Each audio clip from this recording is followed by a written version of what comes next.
Phoenix Nights. Chapter 1536. Speaking of which, the risk of altitude sickness taking one's life was very low. As long as one could rest in bed for a while after experiencing the sickness, there was a 90% chance that the sickness would be alleviated. And as long as one stayed in this climate for a long time, they would slowly get used to it, and their bodies would recover their various functions until they were as lively as dragons and as lively as tigers. At present, the soldiers and officers who had experienced the sickness were all resting on their beds, waiting for the day when they could get used to it and recover. The only worry was whether the new 5 armies would be able to last until then, or whether the Tibetan soldiers would give them this opportunity to rest and recuperate. This would test Ning Wenfeng's defensive capabilities. Once an enemy appeared, whether he could beat them back at the first moment would affect the enemy's judgment and prevent them from acting recklessly. Although no one knew if these Tibetan soldiers would attack the new 5 armies, Ning Wenfeng had still thought of several ways to deal with the situation, so it was better to be prepared. In the middle of the night, when this division commander was still unable to sleep due to his heavy heart, a policeman suddenly shouted from outside the tent. "Division Commander, the scouts have reported that they've discovered quite a few figures on the perimeter of our camp. They can't tell if it's the enemy or how many people have come. Take a look." By the time the word "take a look" was said, Ning Wenfeng had already walked out of the tent, fully dressed. It was true that he had been lying down, but he had not taken off his outer robe, precisely in case something unexpected happened. It now seemed that the enemy had moved even faster than he had imagined. The telegram requesting reinforcements had just been sent during the day, so reinforcements couldn't have arrived so quickly. Thus, the ones who had come now were definitely the enemy. The thought of the enemy caused Ning Wenfeng's expression to turn rather grim. He knew very well that if he couldn't beat back the first wave of enemies, the new 5 armies would be in real danger once they saw through the true strength of the enemy. "Order! All the commanders and soldiers of the Provisional Division are to move out with this division commander." Ning Wenfeng had decided that he would either not move or use all his strength. In order to not let the other party see through the true strength of the 5 fresh armies, he gave up on the idea of probing the strength of both sides. The moment he made his move, he would send all of his 15,000 soldiers to give the other party the impression that they were powerful. Only in this way could he achieve the goal of effectively shocking the other party. The new 5 armies quickly became lively. The soldiers of the newly formed temporary division looked for their squad leaders looked for their platoon leaders looked for their company commanders, and so on. Very soon, the first temporary regiment was assembled, followed by the second. All of this was due to the 5-star Army's training program. One of the training programs, the emergency gathering at night, was very useful at this time. "All right, the 1st and 2nd regiments will follow me and charge out. The other regimental commanders will follow after the formation. There's no need to wait for orders." Knowing that speed was the most important thing in war, Ning Wenfeng shouted and led 2 regiments, a total of 4,000 soldiers, to charge out of the tent. They didn't even try to defend and chose to attack as well. Although doing this would inevitably cause some losses, in order to not let the other party see through their true strength, Ning Wenfeng had no choice but to do this. The movement in the camp quickly woke up the sleeping commander Shi Wanshan. When he heard from his subordinates that the enemy had come to attack the camp, he was shocked. He didn't think that the enemy would appear so quickly. It seemed that the other party had seen through the fact that the soldiers in the army had altitude sickness. "Commander, Division Commander Ning, send out all the soldiers without altitude sickness at once. Isn't this too risky?" A few division-level officers with ugly expressions and weak bodies walked out of their tents and came in front of Shi Wanshan. However, at the same time, there were people who raised different opinions. They believed that for the safety of the camp, they should at least arrange for some people to stay behind. "No!" Shi Wanshan shook his head and said without any doubt. "Commander Ning's method is correct.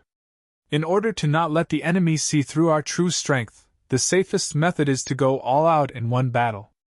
As for the safety of the camp, with me here, there won't be any problems."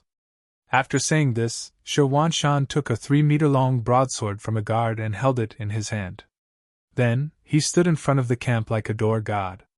It was as if he was a man who could stop 10,000 enemies. "Men, bring this division master's spear over as well." Seeing this scene, the commander of the 1st Cavalry Division, Ancient River, propped up his sickly body and said to the guards beside him. With Shi Wanshan taking the lead, the commander of the 1st Cavalry Division, Ancient River, the commander of the 2nd Cavalry Division, Liu, and the commander of the 3rd Cavalry Division, Meng Chao, all picked up their weapons and stood in front of the camp. Although some of them were still extremely weak, they would still pick up their weapons and fight to the death if an enemy came to kill them at this time. This kind of stance of wanting to fight to the death influenced more people. Gradually, more and more officers came out of their tents after hearing the news. Finally, many soldiers also walked out of their tents with their sickly bodies, looking as if they were facing death with equanimity. As for Ning Wenfeng, he led 15,000 warriors and rushed out of the tent one after another, fighting with the monk soldiers who were coming at them. In the darkness, Monk Shali also couldn't see how many soldiers came from the 5-star army, so he didn't retreat immediately. Instead, he ordered the army to meet them head-on.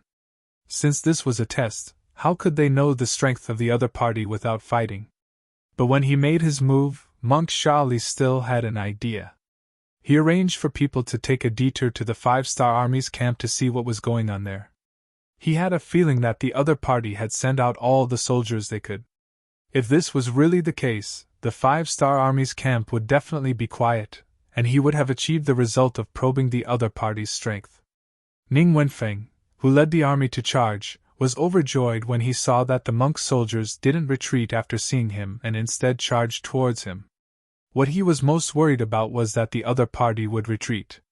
If that was the case, he didn't dare to guarantee that it was the right decision to send people to chase after them. Most importantly, he was worried that under such intense movement, the soldiers' bodies wouldn't be able to withstand it. Would there be a lack of oxygen? If the other party really retreated, he would be in a dilemma.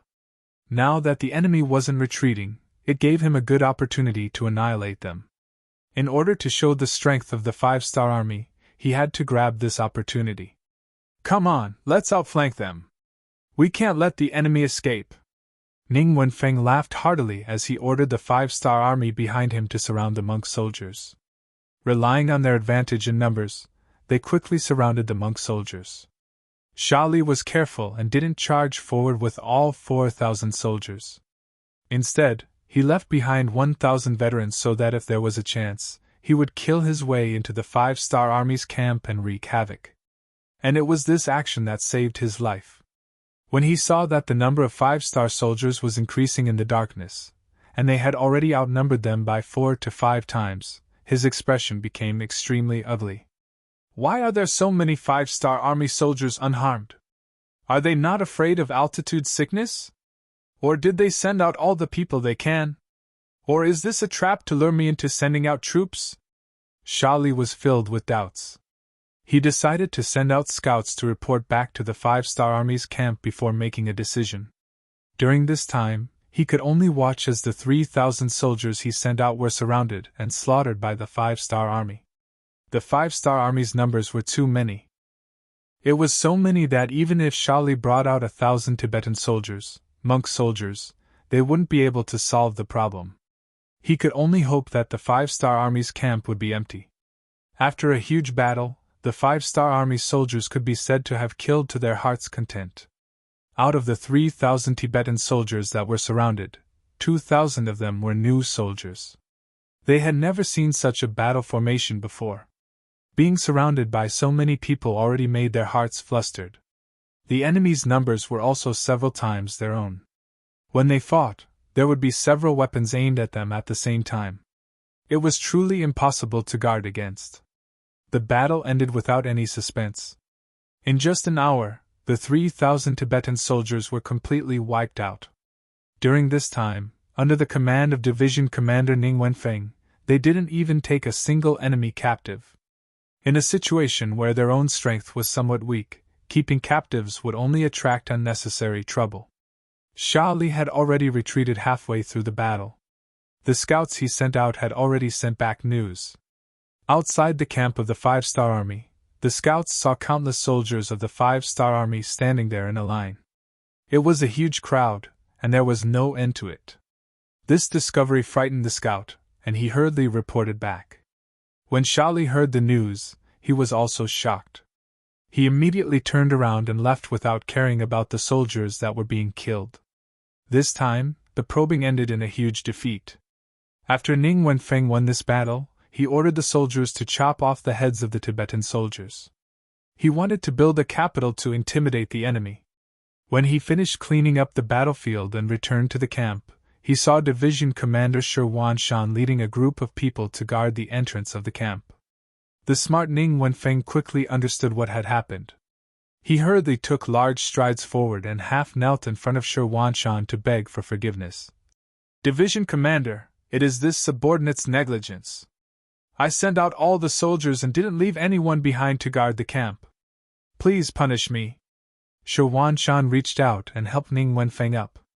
He said in a powerful voice, "Division Commander Ning is innocent but meritorious. Your actions were correct. This was clearly the enemy's probing. If we couldn't beat them in one go, there would be endless trouble in the future.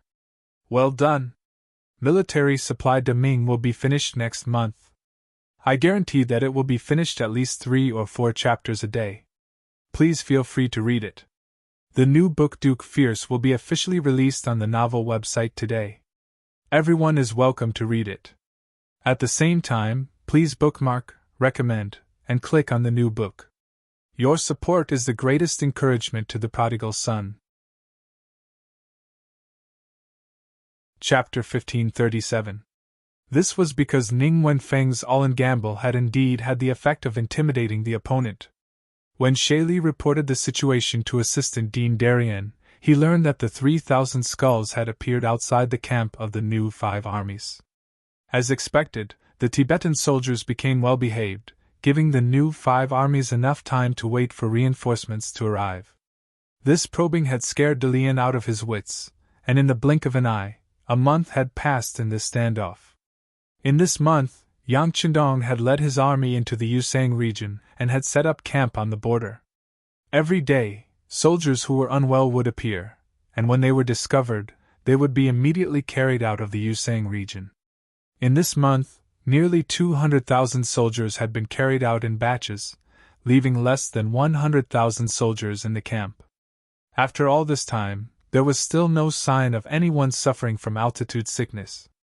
Yang Qinong knew that these people had already adapted to the environment and climate, and that they had the ability to fight against the Tibetan army here. What was worth mentioning was that of the less than 100,000 soldiers left, the main force was the Mongolian and foreign divisions. This was especially true for the First Army of Russia.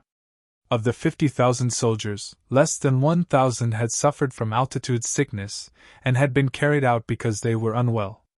Perhaps this was because the climate of the Ross dukedom was similar to that of Yusang. But regardless, this was a good thing. Yang Qindong immediately summoned the commander of the First Army of Russia, Ahuli, and the commander of the Mongolian Second Army, Erhi, and entrusted them with the mission of reinforcing the new 5 armies and capturing the Yusang region. Along with them were the nearly 10,000 newly recruited soldiers from the Ili region. Their appearance just so happened to fill the gap between the 2 divisions, filling them to the brim. Both Ahuli and Erhi were deeply moved that Yang Qindong had given such an important mission to these surrendered generals. Just this trust alone made them determined to do their best. At the same time, this was a good chance for them to perform and render meritorious service. With Yang Qindong's orders and trust, the Russian 1st Division and the Mongolian 2nd Division set off into the depths of Yusang.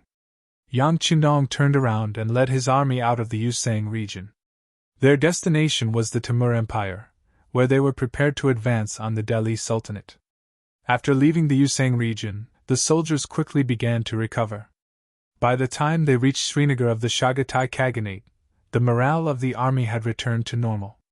Half a year ago, the Chagatai Khaganate had been destroyed by the 5-star army, and it was now in a period of reconstruction. When Yang Chindong had stationed his troops in the Yusang region, he had sent a telegram to the new army corps in the first city to prepare enough provisions and transport them here. Here, Yu Mian had to be emphasized. Previously, Yu Mian had strongly disapproved of occupying the Far East and using it as a springboard to enter the Golden Horde and the Ross Duchy. Because of this, when the Far Eastern province was attacked, the new army that was supposed to arrive as quickly as possible was slow to arrive and did not arrive. In the end, it was only after Yang Chindong had personally left Suxian City and arrived at the first city that Yu Mian reluctantly agreed to this war. In order to truly convince him, Yang Chindong had even made a 3-year bet with him. The general idea was that the expenditure of the war could not compare to the gains of the war. Yu Mian, who had studied the teachings of Confucius and Mencius from a young age, had always believed that only the great Ming was a superior country and that all other places were barbarians and desolate lands, had gladly accepted the bet. In his eyes, besides the great Ming, all other places were poor lands. Even if they occupied those places and won the war, their gains would be limited. Otherwise, there would be no such thing as a militaristic war. However, the outcome of the war was so unexpected that even Yang Chindong himself did not expect that after destroying the Golden Horde and the Ross Duchy, the gains would be as much as 500 to 600 million silver taels. When he received this news, Yu Mian knew that he had lost and was sincerely convinced of his loss. Whenever Yang Chindong wanted to expand his territory, he would raise both hands in agreement. This time, after receiving Yang Chindong's order, Yu Mian, Tiger's Mane, and Yangtze made sufficient preparations. Other than leaving behind the necessary rations in the first city, the rest of the people were transported to Srinagar city to prove their determination to support this war. Not only that, they also sent a report to ask for instructions. If necessary, the new regiment could also send troops to participate. Yang Chindong was naturally happy to see the change in Yu Mian and the others' thinking. He needed provisions. The provisions brought by the army were given to the 1st Division of the Russian Army and the 2nd Division of the Mongolian Army. Now that the army was short of provisions, there was no need for reinforcements. He still had more than 200,000 people, which was enough to deal with the following situation. Just like this, when Yang Chindong brought the main army to Srinagar city, the city was already filled with provisions and was personally guarded by the 2nd Division of the Mongolian Army. The commander of the 2nd Division of the Mongolian Army, Niu Duo, was also a Tiger general. He was arranged to be in charge of patrolling the area from the beginning to the end. This time, when he heard that the 6th Young Master's army needed provisions for the East expedition, he personally led the 305th and 306th regiments to Srinagar city. He wanted to see if there was an opportunity to follow Yang Chindong to the front line. In Srinagar city, when the main force of the 5-star army arrived, they saw Niu Duo and his men waiting at the city gate. Not only that, they had also prepared a hot meal and were waiting for the army to arrive to eat. Subordinate greets the 6th Young Master. When they saw Yang Chindong appear in front of the city gate on his white dragon under the protection of the Black Cavalry, Niu Duo brought his 2 division commanders, Chu Duo and Mo Benyi, to kneel on the ground to greet him. Rise. When he saw Niu Duo, Yang Chindong's face was full of smiles. Even though he was the commander of the 2nd Division of the Mongolian Army, he was a Han Chinese. Thank you, 6th Young Master. Niu Duo responded and then raised his head. His face was full of excitement. In the entire 5-star army, Yang Chindong was like a god. It could be said that wherever he appeared, he had never lost a battle. Wherever he pointed his sword, it would not take long before that place became one of Yang Xie's new areas of influence. Since ancient times, there had never been a true Han that could achieve such a feat to be able to open up such a vast territory, to the point that when other races heard the name of Han, they could not help but reveal looks of reverence or tremble in fear. But Yang Chindong did it. He made the Han Chinese the most supreme race in the entire Asia region. Looking at the current situation, the status of the Han Chinese would spread to Europe, Africa, and even further. Just based on this, he should be respected by all the Han Chinese. When Yang Chindong saw the burning look in Niu Duo's eyes, he naturally knew what was going on. However, he was not arrogant. His goal was not achieved yet. He still needed to work hard. It was far from the time to relax and celebrate his victory. Commandant Yo, thank you for your hard work, Yang Chendong said with a smile. Sixth young master, thank you for your hard work. The food has been prepared and the rations have been sent over. It is enough to feed the 200,000 soldiers for at least a year. Neo Duo took this opportunity to report the completion of his mission. Good, let's enter the city. Yang Chenong chuckled as he exerted force with his legs. Immediately, the white dragons slowly moved forward and went straight into Srinagar city. Srinagar city was just beside the Indus River. At the same time, it was not far from the border of the Hadri Sufan Empire. It was an underground border city. According to Commander Nyo Duo's report, when the Five-Star Army's main force on the Eastern Front forced King Borai to surrender, Year's army was ordered to launch an operation to destroy the Chagatai Khanate. When they reached Srinagar, the Delhi Sultanate almost sent out troops to help. If it weren't for the fact that Year's army was fast enough and didn't give them a chance, the two sides would have fought. This Delhi Sultanate is quite bold, huh? Yang Chendong's eyes revealed a trace of disdain when he heard that the other party actually took the initiative to start a war with the Five-Star Army. Compared to the Yangtze, who controlled a large amount of territory, the Delhi Sultanate was just a small country. It was not an exaggeration to say that it was a small country. With such strength, they actually took the initiative to provoke the Five-Star Army. It was no wonder that Yang Chendong was so angry. That's right, such a small place actually dares to challenge the authority of our Five-Star Army. They are really courting death. The hot-tempered Beta Persei snorted coldly. He was a man with a strong sense of nationality. In his eyes, the world should be ruled by the Han people who had the longest history. As for the other small countries, it was wise for them to submit.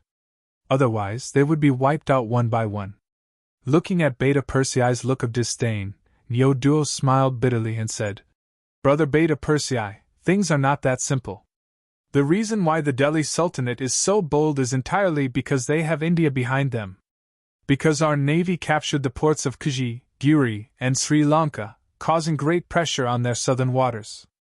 India actually has the strength, but they are too weak in the sea. They can't do anything to our navy, so they want to find trouble with us on land. This time, the Delhi Suhi state and Bangla state sent troops to our Yangtze's Burma province. They are secretly supporting them. From Nyo Duo's report, Beta Persei finally knew the whole story. Thinking that the young master once said that India was a strong country on land, with an army of more than 500,000 people, he couldn't help but stretch out his tongue. If that's the case, they can barely be regarded as an opponent. Chapter 1538. When Yang Chendong heard the same words, he had a different understanding. Wait, Commander Nyo, what did you just say? Did you say that India is secretly supporting the Delhi Sultanate and Bangla? Yes. Nyo Duo didn't understand what Yang Chendong meant and nodded. Oh, if it's just secretly, then the other side is still afraid of us. Well, let me think, it should be our navy that made them afraid. Yang Chendong had a confident smile on his face. Someone once asked, in the 15th century, was India stronger than the Ming dynasty? In fact, this question itself was problematic. Whether it was population or territory, the Ming dynasty was completely superior to India. But there were still people who asked this question, which showed that India still had some merits in some aspects. At least it was not a weak existence, otherwise there would not be such a problem. It was just that India had a fatal flaw, which made it difficult for them to expand even though they had a large population. That was because they were too poor. The size of their territory was too small compared to the population of tens of millions, and India had not developed naval forces. Although there were already fishing boats in the sea, they were far inferior in terms of scale, size, and function. Without enough naval forces, they could only rely on land. It was no wonder that they were poor. They were poor and unable to expand, which was also the root of their weakness. This was also the main reason why the Five-Star Army's navy could easily take down some coastal towns in the south, and they did not dare to fight back. As Duo said, they could not do anything to the Five-Star Army's navy at sea, but with more than 500,000 soldiers, they could compete with the Five-Star Army on land.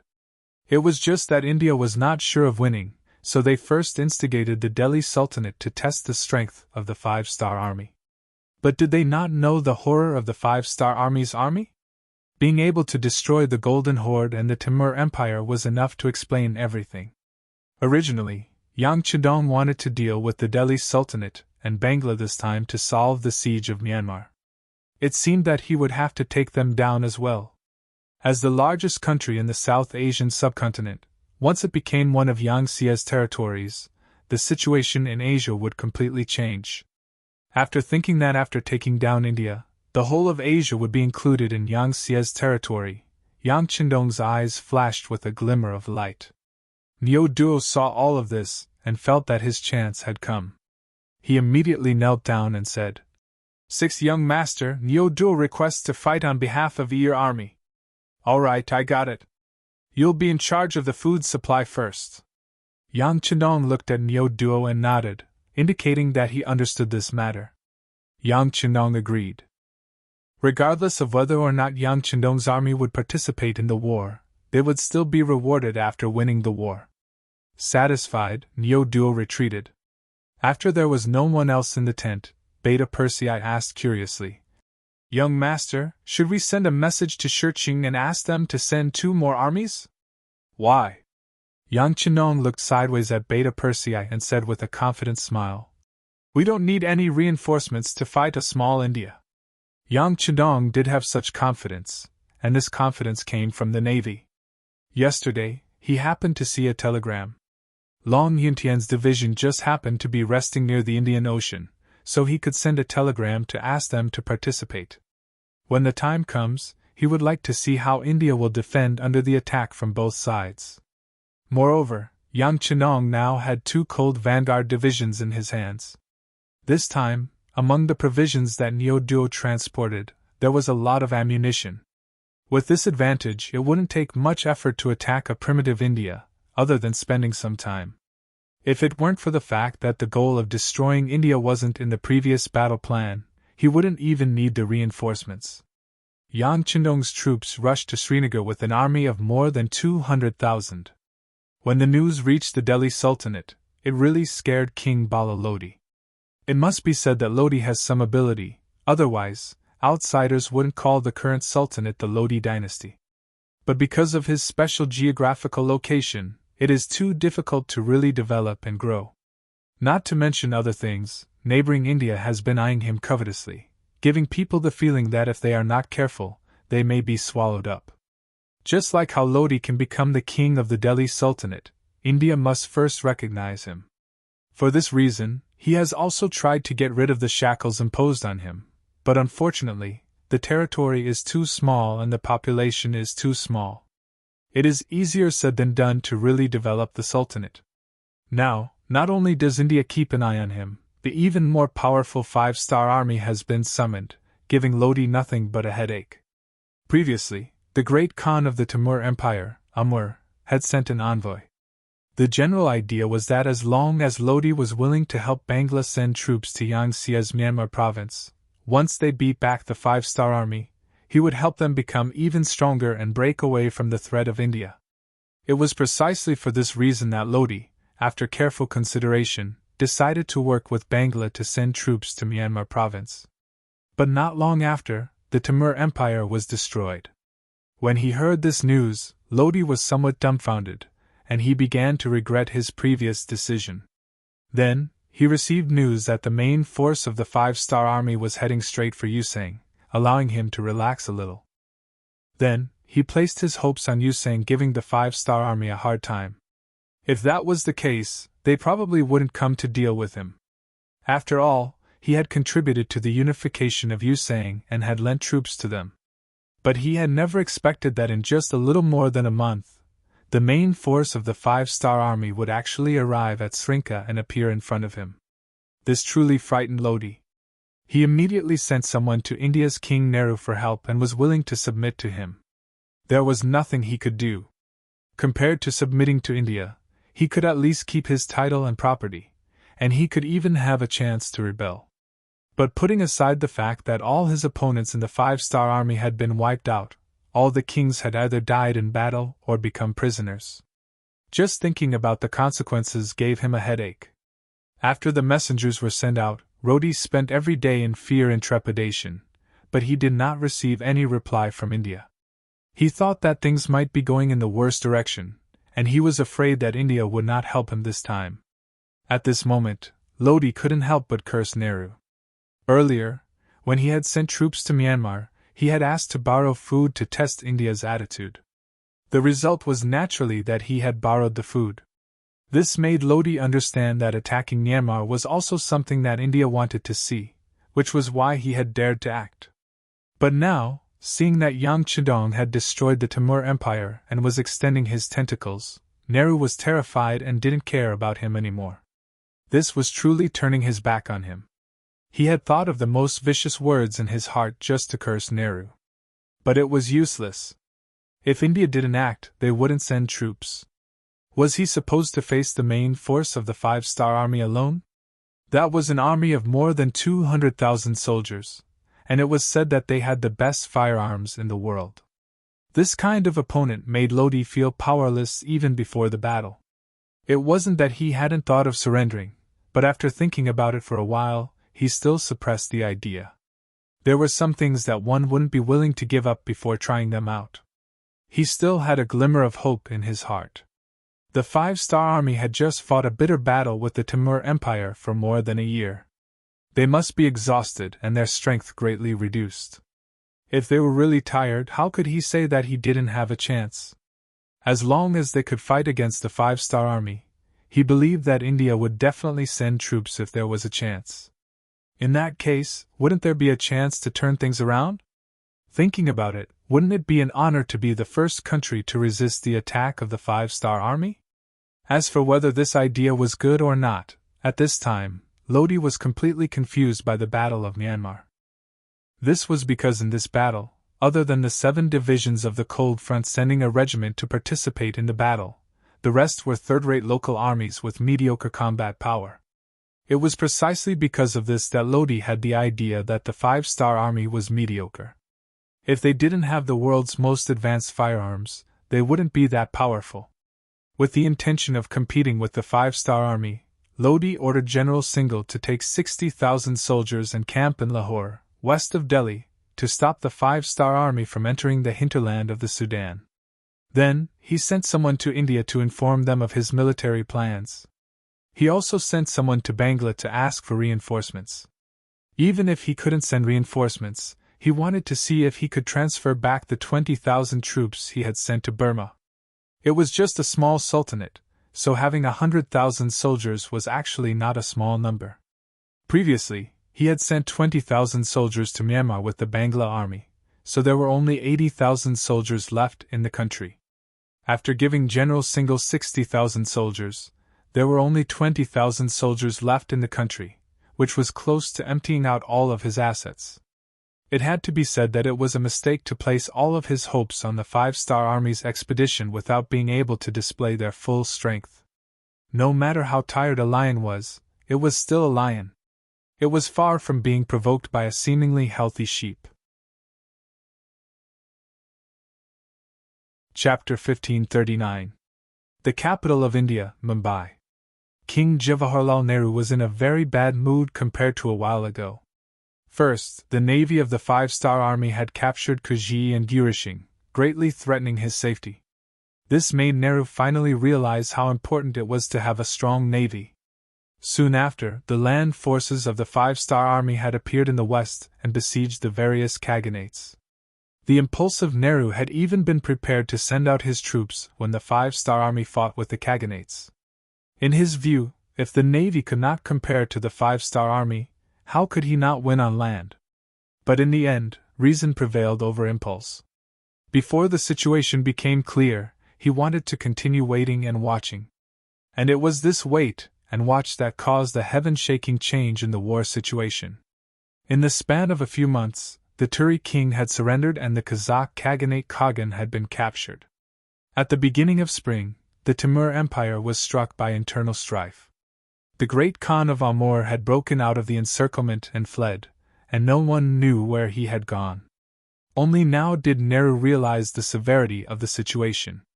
But it was already too late for him to send out his troops. Fortunately, he soon learned that the main force of the five-star army had not come to his side, but to the Usain cavalry. This allowed him to breathe a sigh of relief. But with the previous example, Nehru no longer dared to be careless. He began to mobilize his troops, even beginning to mobilize them in advance so that he could prepare for a future battle. And it was at this moment that several Western warships appeared outside the harbor of Mumbai, giving him a fright. But his fright quickly turned to joy. These Western warships had not come to deal with them, but to sell them weapons. It was clear that the constant expansion of the five-star army from east to west had made some Western countries afraid.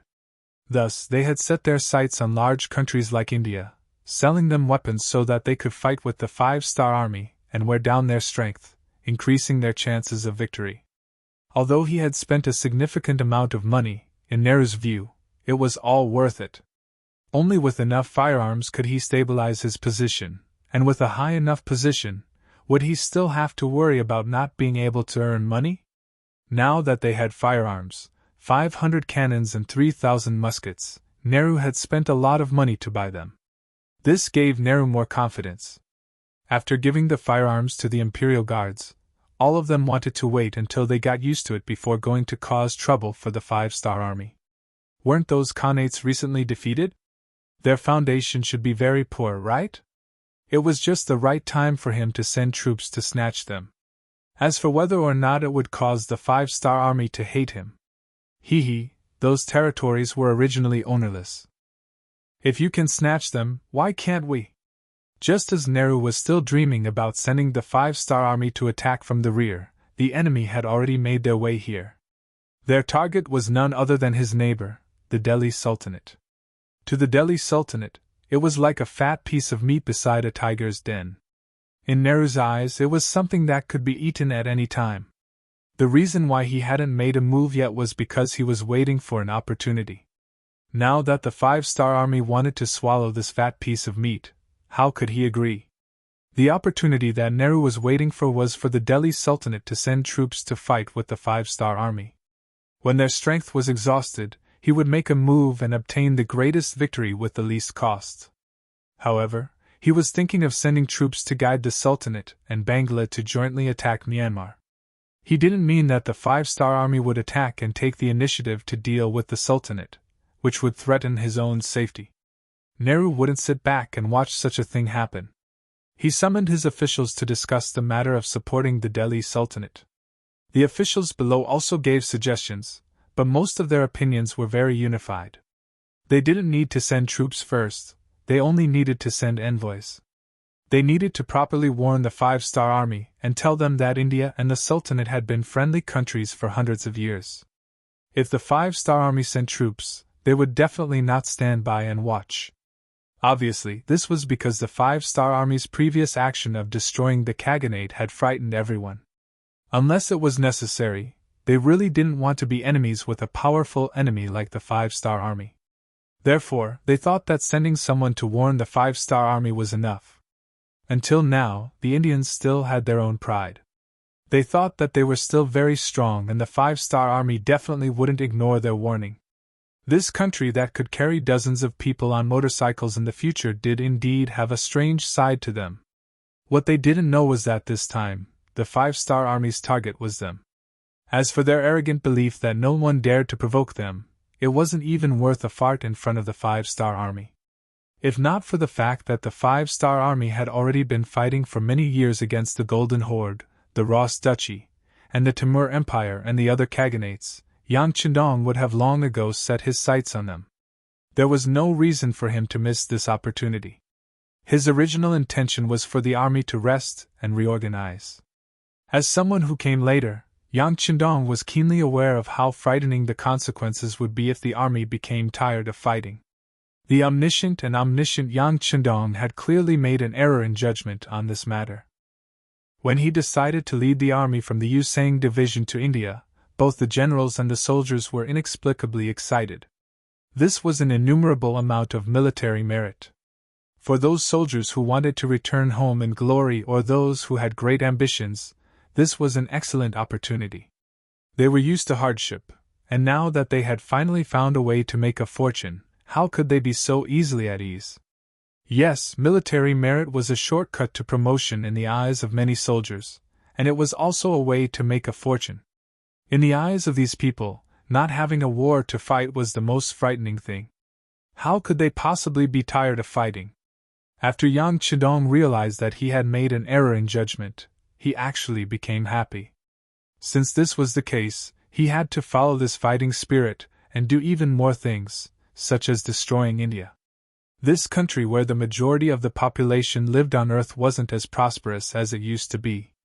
According to the intelligence reports, 80% of the people had yet to solve the problem of food and clothing, creating enough conditions for them to take down India. They were not invading, but liberating the toiling masses. With this thought in mind, Yang Chendong had no misgivings when he set out. From Srinagar to the south, his first target was the Seor city of the Delhi Sultanate. As a border city, the Delhi Sultanate hadn't garrisoned many soldiers here. This was probably because their neighbor, the Chagatai Khaganate, was also extremely weak and would never dare to start a war. Without a large garrison, the city was naturally very small and couldn't stop the 200,000-some soldiers of the Five-Star Army's main force. Seeing this, the commanding general, Singhal, decided to give up on this border city. Instead, he gathered his army of 60,000 and retreated to Lahore, putting on the appearance that he was going to fight to the death here. Although it was called a fight to the death, it was actually just Singhal defending. Lahore, which was near the city walls, was considered sturdy and tall.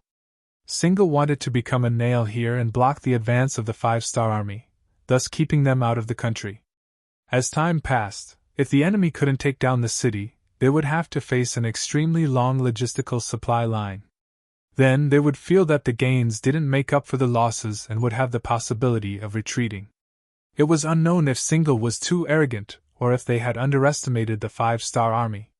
When the news reached Yang Chendong, who had already taken over Seor city without shedding a single drop of blood, he immediately asked the intelligence personnel who were familiar with the terrain to set up a sand table.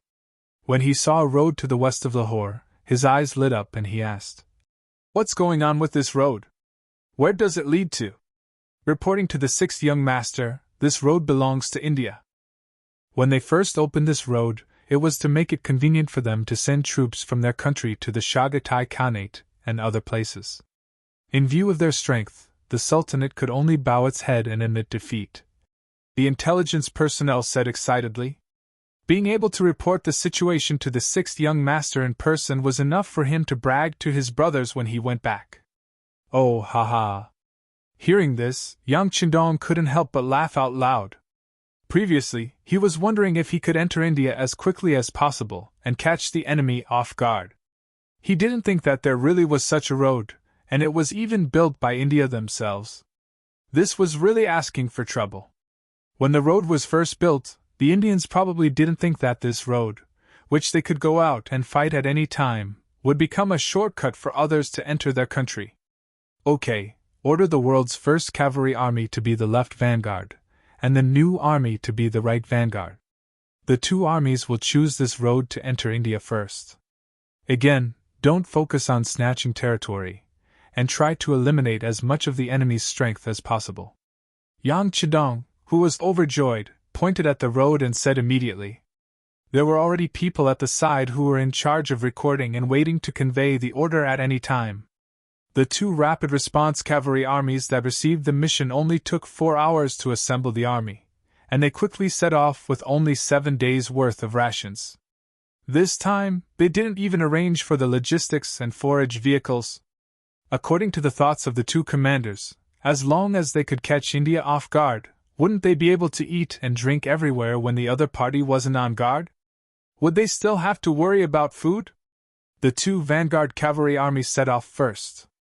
After only staying in Seoul for 2 days, Yang Chendong left a division of less than 10,000 men behind to guard the city, and continued to lead the main army south. This time, their target was Lahore. Chapter 1540. At this moment, Lahore city was on standby. The scouts at the front had already sent back news that there were close to 100,000 five-star army cavalrymen rapidly approaching them. Thinking that the five-star army was about to launch an attack, General Sinclair ordered the soldiers to close the city gates. At the same time, he ordered the soldiers to climb up the city tower and prepare for a battle. Sinclair was indeed the general of the Delhi Sultanate. He was cautious and never underestimated his opponents. He had prepared 20,000 archers on the city walls in order to deal a blow to the five-star army that dared to attack the city. In order to achieve the goal of being able to gather all of his forces, he did not arrange for a single soldier to be stationed outside the city. He had completely shrunk all of his forces into a fist that was waiting to be punched out. He was only waiting for the right opportunity to display its might. Sinclair, who was fully prepared, stood on the city tower and watched the five-star army cavalrymen slowly approach the city. Are they all cavalrymen? This shouldn't be the case. Cavalrymen don't have any advantage when attacking a city. Sinclair was confused. He could not figure out what the five-star army was trying to do. Of course, if they really used cavalrymen to attack the city, he would laugh at them. A five-star army that did not know how to use troops was not worthy of his attention. Just as Shingo relaxed and waited for the five-star corps' next move, the five-star corps cavalry got closer and closer. Then, when they were 4 miles away from the city, they suddenly changed directions and rushed out from the road beside the city. Then, they dashed around the city walls and dashed past the city walls. Sinclair could not understand what was going on at all. Could it be that they want to besiege the city? But from the looks of it, they don't seem to have any intention of stopping. Could it be? Sinclair's eyes widened when he thought of the terrifying outcome. Could it be that the enemy's target was not him, but India? It seemed that this was the only way. Things had developed in such a way, which greatly exceeded Sinsel's expectations and shocked him. That was India. Not only did it have a large territory, but it also had a population of nearly 10 million people. Such a large country had always been like a huge rock pressing down on the Delhi Sultanate's head, making it difficult for them to breathe. However, in the eyes of the five-star army, they didn't seem to care at all. It had to be said that in terms of boldness, they were far inferior. At this moment, he couldn't help but be pleasantly surprised. Previously, they had asked for help from India, saying that the five-star army that could destroy the Khaganate must be very powerful. With their own strength, they would not be able to stop it no matter what. Since they were all neighbors, they must support them. The Hindustani kingdom did not give any official answer, as if they did not receive the letter. It was said that their King Lodi even smashed his favorite Chinese porcelain to pieces because of it. Now that the five-star army had directly chosen India as their opponent, they had no choice but to send troops. Thinking that once India sent troops, it would greatly relieve the pressure on his side, how could Sinsel not be happy? Go, go, it's best if both sides suffer. Maybe the opportunity for our country to rise will appear. Sinsel thought so to himself. Other than arranging for someone to report this news to the royal capital, Delhi, he did not make any military movements. Previously, in order to protect Lahore city, he had withdrawn all his troops into the city. How could he have the troops to fight outside the city now? Besides, the cavalry of the five-star army was so fast that it was far from something he could catch up with.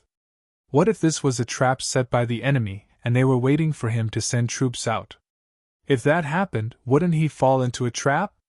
The careless Sinsel would not make such a mistake. What he had to do was to defend. As long as he defended Lahore city, it would be equivalent to blocking the five-star army's journey to the east towards Delhi. Then, his mission would be completed. In order to lead India into the vortex of war, Sinsel did not do anything. He did not even have the intention to send someone to inform or remind India. This allowed the new army of the world's first cavalry army to go all the way south after passing through Lahore city. When they reached Multan city, they still did not encounter any resistance. When 100,000 cavalry suddenly appeared outside Multan city, the city gates did not even have time to close. With regards to the sudden arrival of the 5-star army, the Indian soldiers here were indeed not prepared at all. They did not even have the basic awareness of being on guard. They watched as the cavalry entered the city, and the 2,000 Indian soldiers in the city were slaughtered. They did not even have time to set up the most basic infantry formation before the cavalry rushed in front of them. There was no suspense about what happened next.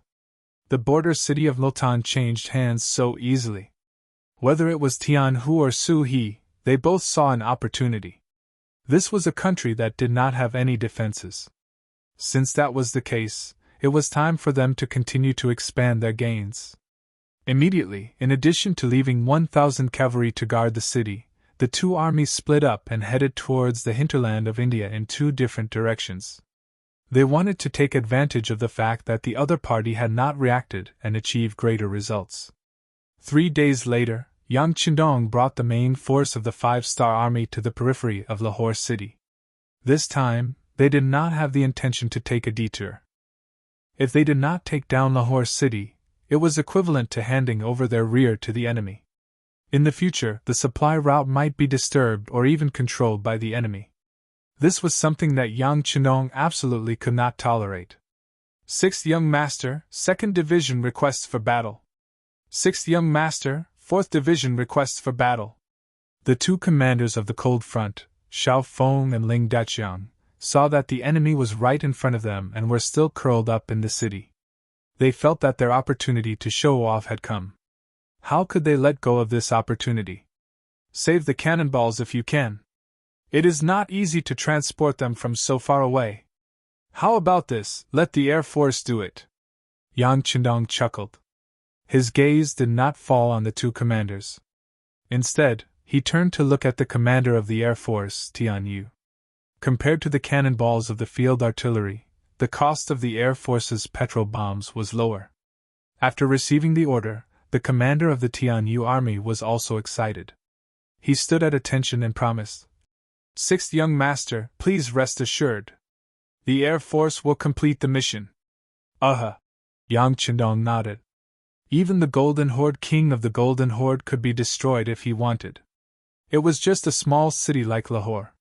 He was full of confidence in the Air Force. After giving Tian Yu a look of trust, Yang Qindong's gaze fell on the two commanders of the cold front. You two should also go and prepare. It will not be long before the enemy breaks through. That will be the time for you to show off your power. Remember, capture them alive if you can. We do not have enough manpower right now. Yes. Xiao Feng and Ling Daqiang did not show any disappointment. Capturing captives had always been their strength. As for not being able to get the credit, it could not be helped. After all, the Air Force could fly in the sky. After the 5-star army arrived, they began to make preparations. But because it was already late, and considering the problem of the hot air balloon taking off and being surrounded on all sides, they had to rest for the night. On the city tower of Lahore, Shingle looked bitterly at the 5-star army's encampment that stretched for more than 10 miles outside the city. They finally came, and as soon as they arrived, they surrounded the city and put on a determined look.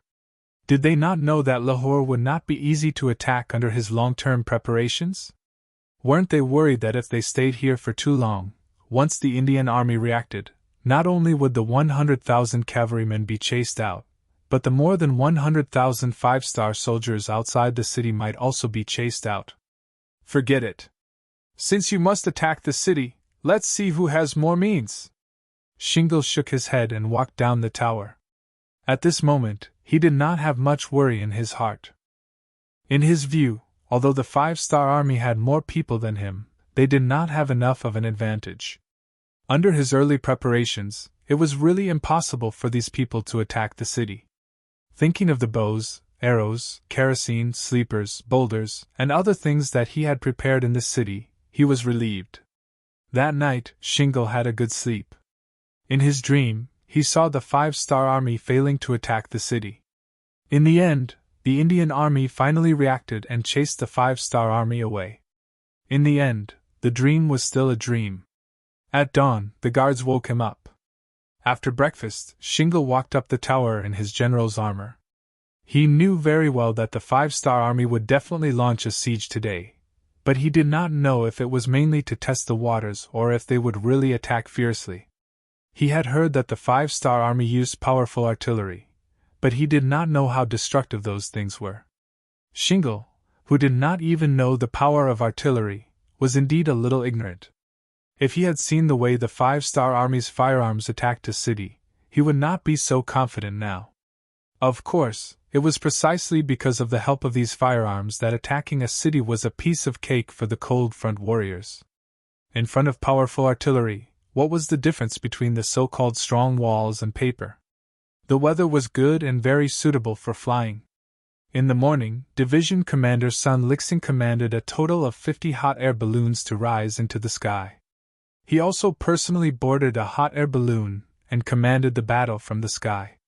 The territory of Lahore was not very large. There were only 60,000 soldiers and less than 100,000 civilians. It was not worth using too many hot air balloons. These 50 hot air balloons were enough. Military supply to Ming will be finished next month. I guarantee that it will be finished at least 3 to 4 chapters a day. Please read it without worry. The new book, Duke Fierce, will be officially published on the novel website today. You are welcome to read it. At the same time, please bookmark, recommend, and click the new book. Your support is the greatest encouragement to the prodigal son. Chapter 1541. At 9 o'clock in the morning, the hot air balloons began to take off. One after another, the bombers, filled with black oil, began to move in the direction of Lahore. On the city gate tower, a group of Kiliarchs followed by Sinjar. They were currently patrolling the city gate tower. In Sinjar's eyes, this first battle was especially important. Whether or not they could suppress the arrogance of the 5-star army would determine whether or not they could take the initiative in the next battle and defend the important city of Lahore. Look, what's that? In the sky above our heads, what's that? Oh my God, that thing can move, and it's floating over our heads. Is that an immortal? When the hot air balloons appeared in the sky above Lahore, there were all sorts of shouts from the Sudanese who discovered all this. Due to the close distance and the influence of the Han culture, the appearance of these hot air balloons made many people mistakenly believe that an immortal had appeared. At this time, Sinjar also looked up at everything in the sky at this time with a puzzled look in his eyes. The Air Force had only been used against the Golden Horde and the Ross Duchy before. Because the distance between the two sides was too far, this matter had not reached Sinjar's ears. At this moment, he only looked at the sky curiously, not knowing what exactly it was. But instinctively Sinjar felt that this thing was somewhat dangerous. It didn't matter if he didn't know. Division Commander Sun Lixing would soon let them know the power of this thing.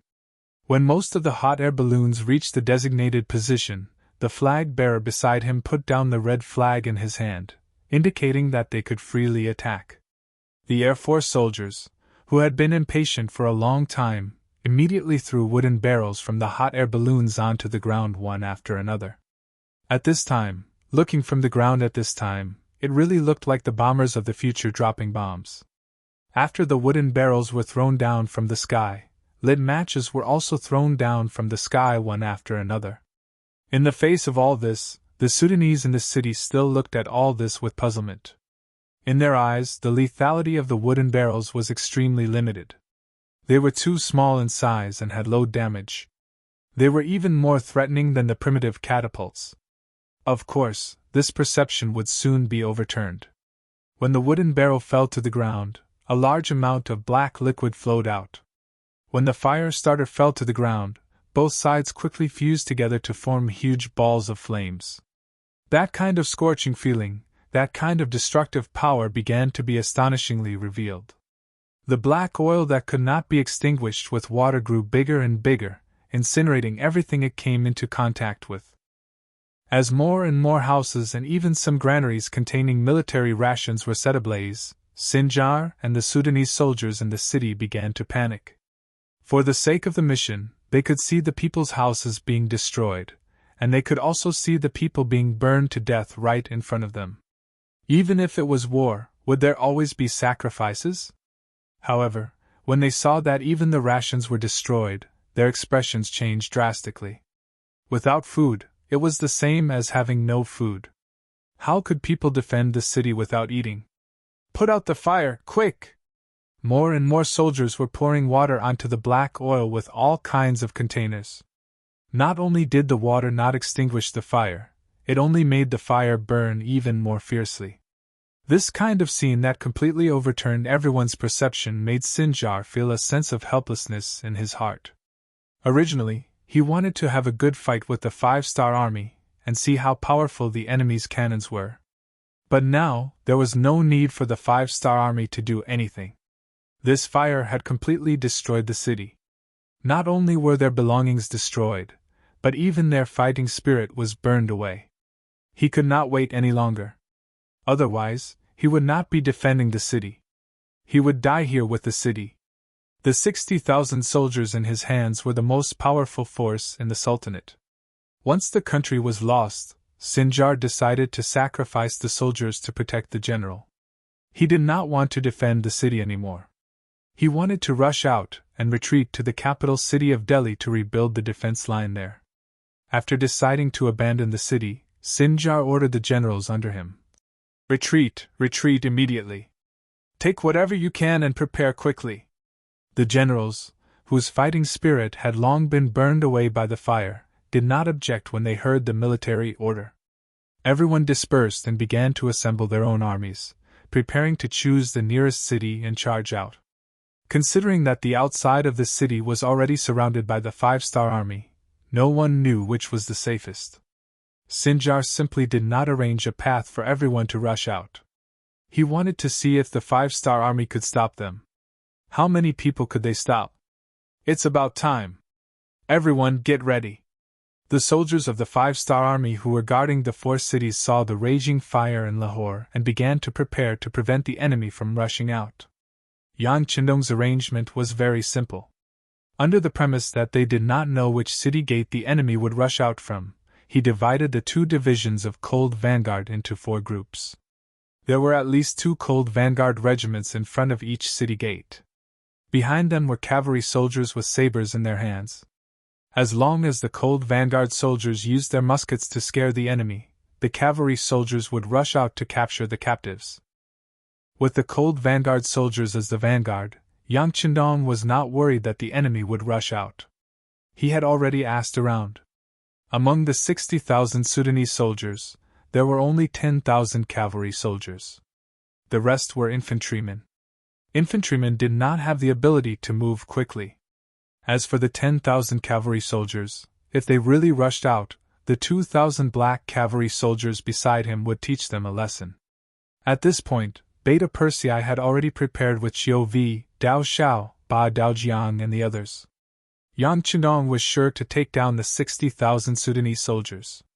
The only difference was how many captives they could capture in the end. Sinjar, who was completely unaware of this, was already preparing to rush out of the south gate with 10,000 cavalry soldiers. The reason why he chose the south gate was intentional. If he had to choose to return to the capital, the east gate was undoubtedly the closest. However, he did not choose it because he wanted to catch the 5-star army off guard. As long as he rushed out of the city, he would only need to adjust his direction slightly to turn east and rush back to the capital. With 10,000 cavalry soldiers, he rushed out while the fire was still burning in the city. When the southern city gate suddenly opened, the eyes of 2nd Division Lin Feng, who was guarding here, lit up. The reason he was guarding the south gate was because he was taking a gamble. Even the 6th young master did not know about the enemy's plan to break out. Who else could? Picking a random gate to guard was mostly a matter of luck. Xiao Feng's eyes lit up when he saw more and more cavalrymen running out of the gates. He knew that there were only 10,000 cavalrymen in the city. Now that he had caught such a big fish, how could he not be happy? Everyone, get ready for battle. Machine Gun Company, prepare enough bullets. Don't be afraid of wasting bullets. Immediately send someone to report to the 6th young master that the enemy cavalry has appeared at the south gate. Quick! Xiao Feng continuously gave out orders. He also walked to the front of a heavy machine gun and placed his finger on the trigger. He was ready to enjoy himself. Among the cavalry soldiers, Sinclair was completely unaware of all this. Even though he saw the 5-star army when he opened the gate, he did not hesitate to give the order to attack. Since there were 5-star army outside the 4 cities, he just had to choose the enemy in front of him to attack. Charge! 10,000 cavalrymen poured out of the city gate, forming a huge aura. It was said that more than 10,000 soldiers were boundless. When these 10,000 cavalrymen formed a line and overlapped each other, the impression they gave off could be described as majestic. If it was a timid person, not to mention counterattacking, it would already be considered good if they could stand there without trembling. However, when the same formation was placed in front of the experienced soldiers of the Cold Vanguard, it was like a child's play. They did not forget that the 6th young master led 2,000 black cavalry soldiers and defeated 100,000 Binding Liaodong heavy cavalry soldiers. That was what the Cold Vanguard soldiers should have done. After that incident, many people were envious of them. If the 6th young master could defeat 100,000 cavalry soldiers with 2,000 soldiers, wouldn't it be too easy for them to defeat 10,000 soldiers with 4,000 soldiers? Therefore, none of the soldiers showed any fear when facing the enemy cavalry. On the contrary, they were all filled with battle intent. They only felt that the enemy had sent too few cavalry soldiers. As the commander, Xiao Feng was also very excited. When he saw that the enemy cavalry had all left the city and started charging, he shouted to the messenger beside him, "Order the artillery battalion to fire! Scatter the cannons and fire 2 shots at the front. Disrupt the cavalry formation." The reason why cavalry had a crushing advantage against infantry soldiers was because of their collective charging formation. With the advantage of speed and endless charging force, there were very few infantry soldiers who could resist them. The purpose of the cannons was to disrupt the enemy's formation and suppress the advantage of cavalry soldiers to the lowest point. When that happened, they could do whatever they wanted. After receiving the order, the messenger quickly turned around and ran. The artillery battalion had already taken out the cannons from the wooden boxes and were waiting for the order to fire. On the other hand, the 10,000 cavalrymen led by Sinclair were still clueless. They continued to charge forward using the most primitive method. Chapter 1542. Especially after they were 2 li away from the city gate, they were already very close to the 5-star army. However, when they still couldn't see the enemy cavalry charging out, Sinjar couldn't help but reveal a joyful expression. The distance was too close. Even if the 5-star army cavalry charged, they wouldn't have the advantage of speed. At that time, he would have the complete upper hand. Just as he was sighing in his heart that the 5-star army was only SOSO, a flash of fire suddenly appeared in Sinjar's eyes. Just as he instinctively felt that something was wrong, a cannonball landed a few dozen meters away from him. The cavalry at that location immediately let out a burst of cries and howls. Let's not talk about the place where the cannonballs landed and the cavalrymen were blown away. When the nearby cavalrymen heard the loud rumbling sound, they all went crazy. Under the fear, they didn't listen to their master's orders. Instead, they ran around and threw the cavalrymen on their backs off their horses. The cannonball was so loud that it caused the horses to run around like headless flies. There was no need for the 5-star army to do anything. The Sudanese cavalry that was originally in formation was already in chaos. The chaos in the formation greatly exceeded Sinjar's expectations. He originally wanted to charge out, but he couldn't help but slow down. After he realized that something was wrong, he didn't have a better idea. They had already charged out. Could it be that they had to retreat back into the city? The city was currently on fire. If they stayed there, the city would be breached sooner or later. Rather than that, they might as well give it a try. Everyone, don't be afraid. Continue to charge. As long as we charge out, we will live. He shouted loudly to boost the morale of the army. This shout finally stopped the chaos in the cavalry. Of course, The most important thing was that the cannonballs had already been fired. After the cannonballs stopped, the cavalry seemed to have regained their spirit. When they saw that the 5-star army was less than 2 li away from them, in order to survive, they mustered up their courage and ran forward with all their might. "Don't be in a hurry. Fire after 300 meters." Seeing that the enemy cavalry was no longer as imposing as before, Commander Xiao Feng felt even more confident. He chuckled and spoke unhurriedly.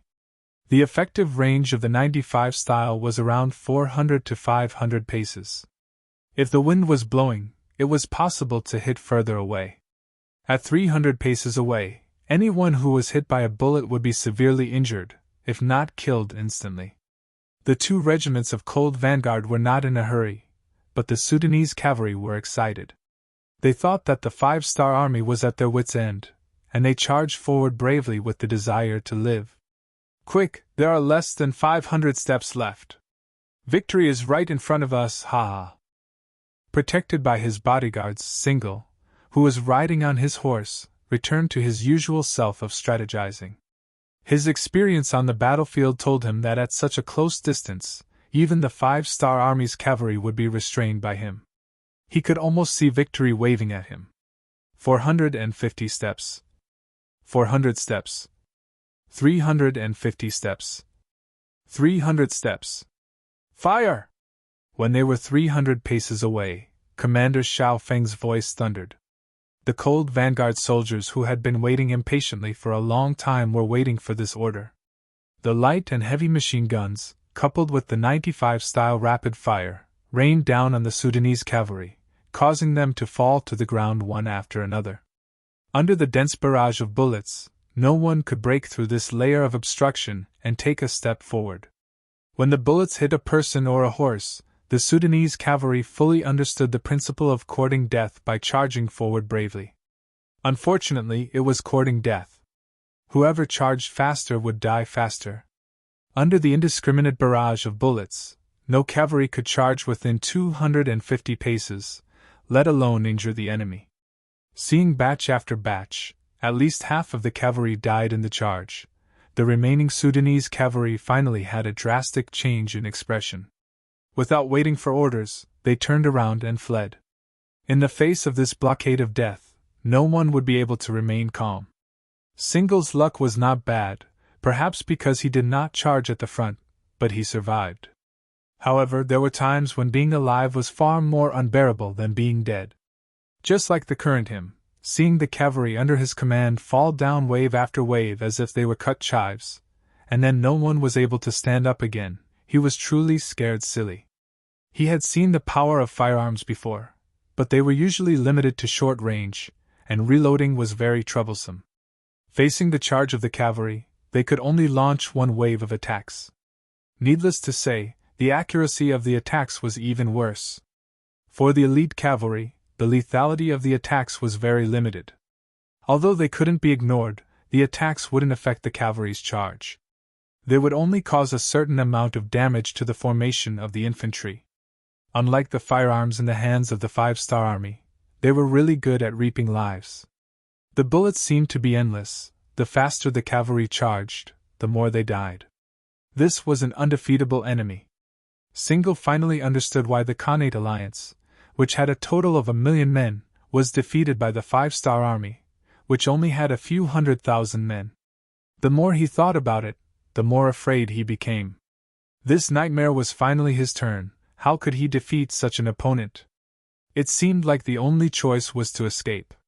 Single was terrified. He led his cavalry of less than 5,000 and turned to flee. They wanted to get out of the firing range of the muskets. As for where to go next, they would not wait for death here. "It's finally our turn, right? Charge!" The commander of the Mobay division, Xian Honghai, had been waiting for a long time. Seeing the enemy cavalry start to flee, about to escape the firing range of the guns, he laughed and led the cavalry of the Mobay division to charge. Along with them were 10,000 cavalry from Ming 3 Division. Although their division commander Chiwen was not in the direction of the South Gate, the leading general still shouted and charged after Mobay Division. This scene was seen by Beta Persei from afar.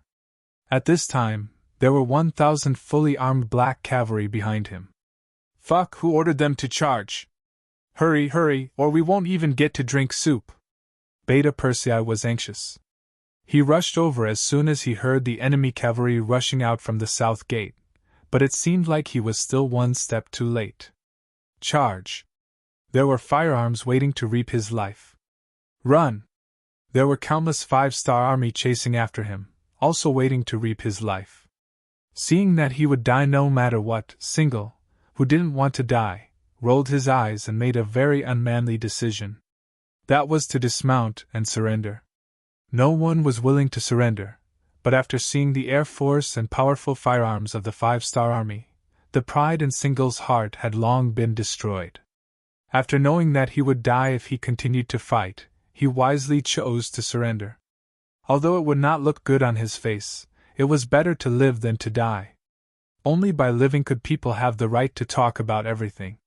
Even their commander, Sinclair, had taken the initiative to surrender. How could the soldiers under him still care about their reputation? They immediately got off their horses and knelt down to surrender, causing the 5-star army cavalry to feel as though they were punching cotton. All of this happened to be seen by Yang Er, who was chasing after them. He immediately laughed out loud and thought to himself, "Who told you to not wait for me, your second brother? Great, now you won't have the chance to kill people anymore, right?" The enemies at the south gate had all surrendered except for those who died in battle. They were not the first to choose to surrender, nor were they the first to end the battle. The progress at the east gate was faster than them. They were all infantrymen, and they were first attacked by artillery. Many of them were already scared out of their wits. Then, when they finally reached 300 steps in front of the 5-star army, the scene of firearms firing swallowed their last bit of courage. At that time, when the 5-star army cavalry charged, there was no other choice but to surrender. This battle lasted from 9 in the morning to 3 in the afternoon. From the beginning to the end, it was only 6 hours. More than 20,000 of the 60,000 Sudanese soldiers were killed, and more than 30,000 of them surrendered. The battle ended so quickly that the Sudanese people in the city lost all hope. For a time, many people rushed out of the city gate. They were holding bags of various sizes, which were the most valuable things in their homes. They knelt on the ground and begged the 5-star army not to kill them. They surrendered. "Young master, do you want to send someone into the city to take a look?" Beta Persei saw that the people in the city had come out to surrender. He thought that Lahore's city was already in his hands, so he said with a smile, "There's no need. The temperature in the city isn't too low right now. Moreover, the fire hasn't been completely extinguished yet. Let's wait a little longer. We don't lack the time to wait." Yang Chendong shook his head. Yan Xia was able to achieve what he had today under his leadership. Naturally, Daotsang played a very important role, but at the same time, his cautiousness was also very important. Otherwise, in the face of so many ambitious and ruthless people, he would have been eaten alive long ago, leaving not even his bones behind. Yes. Facing Yang Chendong's cautiousness, Beta Persei's face also became a lot more serious. He also began to reflect on whether he was a little too complacent after winning the battle. It seems that he has to change in the future and become more calm. It's just that Beta Persei has nothing to do with the word calm. It was not easy to teach this kind of person, who would shout and scream whenever there was a battle, to be cautious. Chapter 1543. The city of Lahore changed hands just like that. Because the 5-star army had set up an encirclement in advance, and did not let any enemy escape, the news did not spread. It was likely that many people were still hoping for a counterattack. The Indian army was the most typical example. The world's first cavalry army and the first cavalry army were like two meteors that streaked across the sky. They entered the Indian territory at lightning speed and took over the important border city of Tultan. Next, they split up and attacked from two directions. In a short period of time, they caught the Indian army off guard and took over a dozen cities. When the news reached the capital of India, King Jawaharlal Nehru was really shocked. He originally thought that the appearance of the five-star army would lead to a battle with the Delhi Sultanate. By then, no matter who won or lost, he would be able to act according to the situation. He would have ample time to prepare and reap the benefits. Who would have thought that the enemy would appear so soon? Also, from the information he received, the five-star army did not take over Lahore. How did they have the courage to enter the Indian territory? Was they not afraid that the Sultanate would cut off their path of retreat? At this time, Nehru still could not see his own weakness, which was being conservative. He rarely fought outside. Occasionally, he would send troops to fight against small countries like the Sultanate. This made him feel very good, and he thought that the Indian army was invincible. This mentality of not being able to go out and take a look was similar to the mentality of the Qing army in the late Qing dynasty. When such an army encountered a truly powerful force, the opponent would teach them how to behave in a matter of minutes. There were too many things that he could not understand, but time did not allow Nehru to think too much. He also received news that the battleships of the five-star army had begun to move towards some coastal towns in the country. Unfortunately, the city he was in was close to the Arabian Sea and the Indian Ocean. This kind of attack from both land and sea really gave him a headache. If it was only a unilateral attack by the army or navy, he would not be afraid. India had a population of nearly 10 million. In addition to the 500,000 standing army, it could recruit no less than 1 million troops at any time. With this, he was confident that he could use the human wave tactic to drive out any opponent that entered the country. However, when the land and sea came together, he felt very passive. It seemed that he couldn't attack either one first. Moving the capital. After thinking about it, it seemed that this was the only decision that could solve his crisis in the shortest time possible. As long as he was far away from the coastal cities, the threat of the five-star army's navy would be reduced to the lowest. At that time, he would have more than enough time to fight against the five-star army. Moving the capital was a huge matter and involved too many things. It wasn't something that could be done just because one wanted to. When Zhu Di wanted to move the capital of the great Ming dynasty from Nanjing to Beijing, he had prepared for several years. However, what Nehru lacked the most now was time. If he continued to wait, how many more cities would the 100,000 cavalrymen of the five-star army attack? Also, once the five-star army's navy appeared outside Mumbai, he could only passively take a beating. In order to not worsen the situation, Nehru first chose the location of the new capital, which was Bidar city in the central region of the country. Not far from the city was the Godavari River, which could be used as a barrier to block the charge of the five-star army's cavalrymen. Moreover, there were many mountains and roads that were not convenient. If it was during normal times, it would be somewhat unsuitable as the capital. After all, it was not conducive to economic development. However, during wartime, it was the best place to defend. It was similar to Chongqing in the country. After making the decision, Nehru summoned the civil and military officials and announced the decision in person. After that, he did not dare to say that there were objections and announced the dismissal of the court. He also needed time to arrange everything. For example, the number of concubines and children in the palace was quite a lot. The sudden move of the capital shocked many people. For example, most of the officials had bought a lot of properties in the capital. Those were things that could not be taken away. Now that the capital was suddenly moved, what were they going to do with those things? Those were immovable property that could not be taken away. Usually, when Nehru, as the king, made a decision, his subordinates usually did not dare to oppose it. After all, it would affect the dignity of the king of the country. However, when an order involved the interests of the majority, it was difficult to carry out the order even if it was given by the king. Just like in India at this time, the officials actually collectively opposed the move of the capital. So much so that the palace began to make preparations. However, the officials were stubborn and refused to budge. Time was wasted like this. Due to the failure of the government order, not only did it buy more time for the five-star army to arrive, it also caused the situation in India to become a mess. Nehru was indeed an ambitious and ruthless figure. Seeing that his officials did not listen to his orders, he angrily led the people in the palace and went straight to Vidal's city, leaving more than 80% of the officials in Mumbai. Originally, he wanted to kill one or two of them to intimidate the others. However, he was afraid that if he really did that, it would cause internal strife and cause everyone to oppose him. So, he had no choice but to do it. The king actually left, bringing only the members of the royal family and less than 20% of the obedient officials with him. When the news spread out, the officials became a little anxious. They were blaming themselves for pushing the king too hard. Should they lower their heads and follow the king when he left? State Preceptor Qiao Han stood up and publicly said that moving the capital was an important matter for the country. How could it be done just like that? The king's action was mostly to throw a tantrum.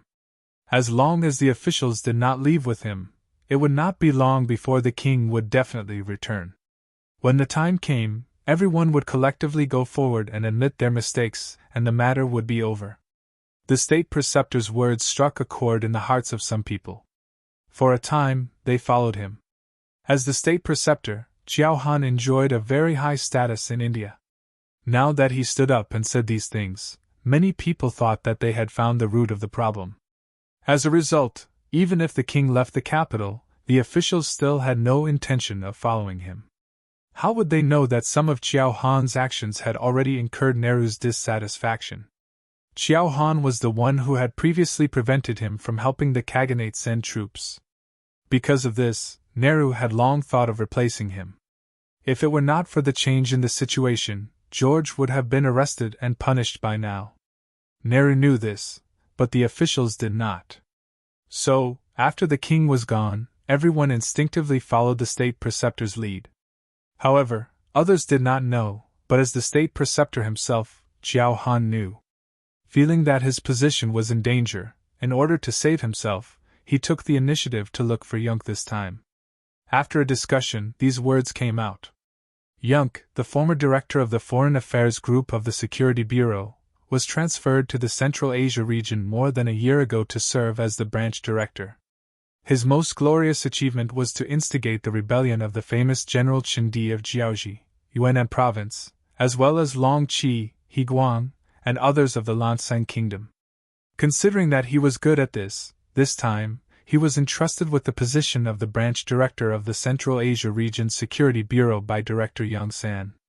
As soon as he came here, Yunk investigated a lot of information and selected some people who could be targeted. This state preceptor Qiao Han was among them. Under his efforts, the greedy Qiao Han really became good friends with Yunk. In front of a large amount of gold and silver, although he had vaguely guessed Yunk's identity, Qiao Han did not mention it. He even helped him to do a big thing, which was to prevent King Nehru from sending troops to help the Khaganate alliance. It seemed that he was living off the Khaganate alliance, but in fact, things like collusion with foreign countries were too common in history. Especially during the Warring States period, it was the most common thing. Often, when one side could not defeat the other, they would find a way to deal with the other side. Then, there would be cases of troops retreating when they almost reached the capital of a country. In the end, Qiao Han was the state preceptor, not the king. This difference of one word was the difference between a monarch and a minister. The monarch was permanent, but the minister could be changed. At that time, most people became officials only for money. Otherwise, there would not be a saying that thousands of miles became an official only for money. When Young took out something that satisfied Qiao Han, he naturally had to speak up for him. In a way, the two of them could be considered friends. Nehru intended to take down Qiao Han, the state preceptor. This was a friend in trouble, so Young should stand up and think of a way for him, which led to the current situation. Nehru did not know about this. He did not leave the capital in a moment of impulse. He wanted to force everyone to follow him. He was using practical actions to make everyone choose. This plan was feasible. Originally, there were already some ministers who wanted to follow, but because of Qiao Han's interference, everything turned into nothing. After knowing the reactions of the ministers in the city, Nehru was furious. He wanted to immediately cut Qiao Han into pieces. Men secretly informed the people in the capital to kill Xiao Han. Nehru knew that if Xiao Han did not die, it would be difficult for the ministers to move the capital, so he gritted his teeth and said fiercely. Nehru wanted to kill Xiao Han, but it was too late. Whether it was Xiao Han's wisdom or Yung's experience, how could they not have guessed this? They were already prepared. Not only did they change Xiao Han's residence, but they also increased the security around him by several times. In the next few days there were no less than 4 or 5 attempts on Xiao Han's life. But under the tight security, even the assassins did not see the shadow of the target. Under the continuous assassination, Xiao Han was determined to follow the 5-star army to the end. Chapter 1544. If Jawaharlal Nehru were to win this battle, he would lose his head first. Xiao Han's cooperation made Skylark very satisfied. At this time, the 5-star Army's navy arrived outside the port of Bombay. After the two discussed it, they decided to go all out and directly welcome the navy. Thus, Bombay fell. Before the war even started, Bombay, the capital of India, was peacefully accepted by the 5-star Army. How did this trick work?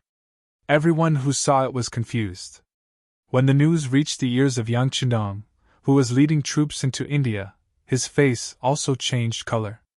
After a long time, he said, Good, ha ha ha, I think Nehru's face must be darker than charcoal's. Seeing that young Chandong was in a good mood, Beta Persei on the side also said happily, Young master, Skylark and the Navy have asked for instructions. What should we do next? Do we need the Marines to land and cooperate with us? That's not necessary. Send a telegram to the world's first cavalry army and let Tian Hu send a division to take over Bombay first. As for the Navy, let them do what they should do. After all, the war at sea can't be neglected. It's not good to let them divide their forces, Yang Chandong said with a smile. Compared to the army, which could attack Europe and Central Asia, the Navy could indeed extend its reach all over the world. Their task was more difficult. Originally, Lun Feng's military strength was somewhat insufficient. How could he borrow their strength? On the other hand, most of the land that could be conquered had already been conquered. After these things were solved, the next thing was the matter of the great Ming dynasty. Whether it was Bai Ming or the great Ming dynasty, it was time for them to give an explanation. Just as Yang Chandong thought, Nehru's face was really dark. It was not an exaggeration to say that it was as dark as the bottom of a pot. Before this, he had never thought that a mere subject, even if he held the position of the state preceptor, could he sell out the entire country? At this point, it was useless to blame Xiao Han. However, he had to avenge the loss of the country's capital. He had already received news that the 5-star Army's navy had evacuated from Bombay, leaving behind 10,000 5-star Army cavalry. Since this was the case, he must take back the country. He wanted the ministers and people to see that as the King of India, he had the ability to compete with the 5-star Army. He called his confidant General Mater and gave him 50,000 soldiers, of which 10,000 were cavalry and 40,000 infantry. He ordered him to rush to Bombay. In order to let the army be able to exert their maximum power over the course of the day and night. And there were many officials left in their way, and presumably, the wealth in their hands would not be small amount of wealth B's wealth was. Ma gather S armies B's army, and armies greats, and in the army armies the army and go B's armies army head set. As soon as they moved, the 5-star Army received the news that Gong Feng, the division commander of the World Cavalry's 1st Army's 5th Division, was in charge of replacing the Navy to guard Bombay. This person was one of Yang Chandong's students, and was also a talent in both civil and military affairs. Tian Hu sent him to guard Bombay after much consideration. For example, once the Indian Army counterattacked, the 5th Division commander would definitely not disappoint the mission. In Bombay, when Yunk reported the news to Gong Feng, he also carefully observed the division commander who was nearly 30 years old. When he saw that Gong Feng was not anxious, his eyes were as calm as water, and when he looked carefully, a trace of excitement could be seen. Young knew that his worries were unnecessary. Director Yun, I will leave 2,000 cavalry for you. At that time, I will need you to take care of the security in the city. Gong Feng already had a plan in his mind. He was afraid that the enemy would not come. Since they came, there was no reason to let them go. Well said, well said. Seeing that Gong Feng was so polite, Yunk did not dare to be the slightest bit careless. In terms of rank, one was the branch chief of the Security Bureau, and the other was a division commander. No one could say for sure who had a higher rank. However, the other party came from the World Cavalry's First Army and was Yang Chenung's student. How could a division commander compare to him? Anyway, Yunk knew one thing. If he provoked this person, he was an existence that could go straight to heaven. He might not dare to act first and report later, but as long as his mouth was crooked and he said something wrong, it would be enough for him to bear the consequences. Seeing Yunk's cooperation, Gong Feng just smiled. For him, a branch chief of the Security Bureau was really nothing in his eyes. However, he would not offend the other party for no reason. In short, everyone just had to cooperate with each other. After leaving a regiment of cavalry to Yunk, Gong Feng left with the other 4 regiments at night. Because the 5-star army implemented a curfew after they entered the city, no one noticed that so many cavalry had left the city. Even the spies that Nehru left in the city did not know about it. Gong Feng had already made arrangements for the 5-star barracks in the city. He got the soldiers to shout in unison when they had nothing to do, creating the impression that they were training with a large number of people. This could fool some people for a short period of time. After the matters in the city were arranged, Gong Feng left the city. As for where he went, even Yunk did not know. However, he had a feeling that this general had set up some kind of trap for the enemy to come and take advantage of. However, he did not know if the enemy would fall for it. Would it be inappropriate? Could you please remove the word no? The answer was obvious. He would definitely fall for it. This was because Ma Tuer, who was leading the troops, did not know what was happening in the city. He got the news from his spies that everything in Mumbai was as usual. He did not see any reinforcements from the 5-star army, nor did he see any movements from the 5-star army in the city. Caution is the parent of safety. Order the cavalry to be at the back and the infantry to be at the front. Ma Tuer was entrusted with such an important task by Nehru, so he naturally had a certain level of ability. He did not think that the 5-star army did not know about his arrival. However, the other party still did not do anything. This was somewhat thought-provoking. Before figuring out the true intentions of the other party, Ma Tuer decided to be careful. He placed his cavalry at the back so that if something unexpected happened, he could change according to the situation. It was this move that saved Ma Tuer's life. This was because at this time, Gong Feng had already surrounded them with 4 regiments of the world's first cavalry army. Who said that a small number of people could not surround them? With more people, there were still many mountains, forests, and rivers in this area. Gong Feng had already dug a hole and was only waiting for the enemy to enter the hole before pulling in the net. The Indian Army was given another name by the netizens in the future, Indian Army. We all know that Indian Army likes to cheat and do some crazy things. In particular, their arrogance left a deep impression on people. It was like during a military parade, a motorcycle often carried dozens of people. If one said that it was a peacock spreading its tail, then it would be a shame to the beautiful peacock. At this time, although the Indian Army did not have the nickname Indian Army, when it came to arrogance, they were not at all inferior. They were also very poor and arrogant. Their so-called 500,000 standing troops were just some civilian groups that were of moderate age but did not have any formal training. Perhaps in the eyes of many people, the younger troops were a sign of strength. Therefore, other than age, they could be said to be lacking in other aspects.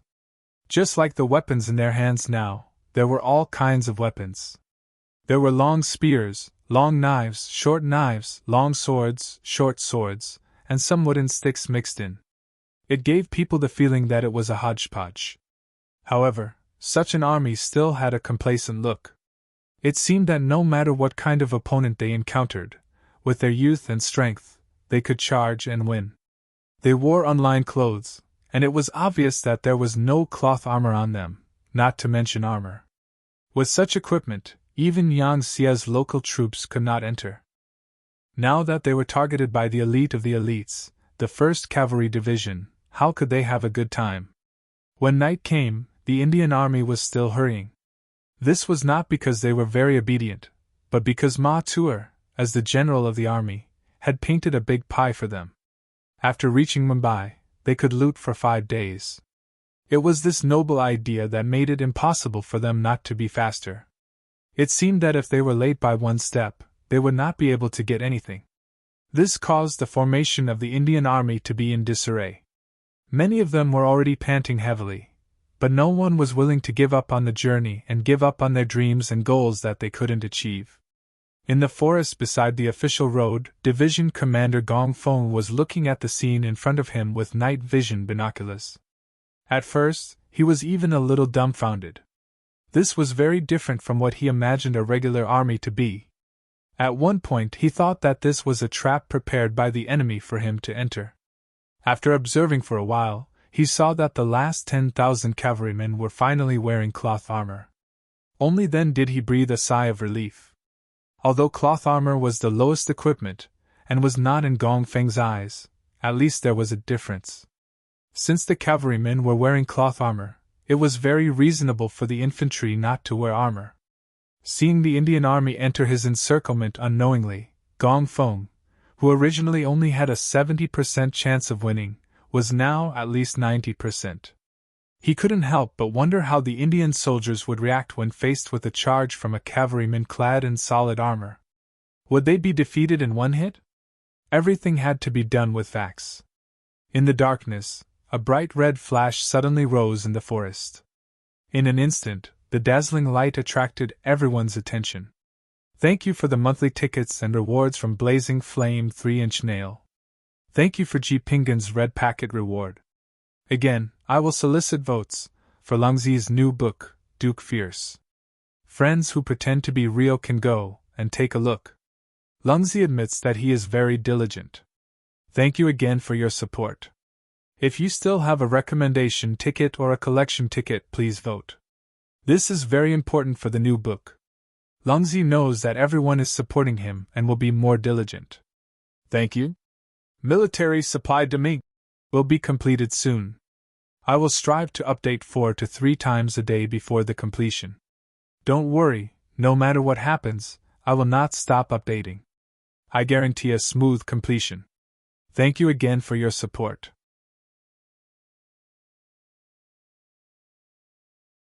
Chapter 1545.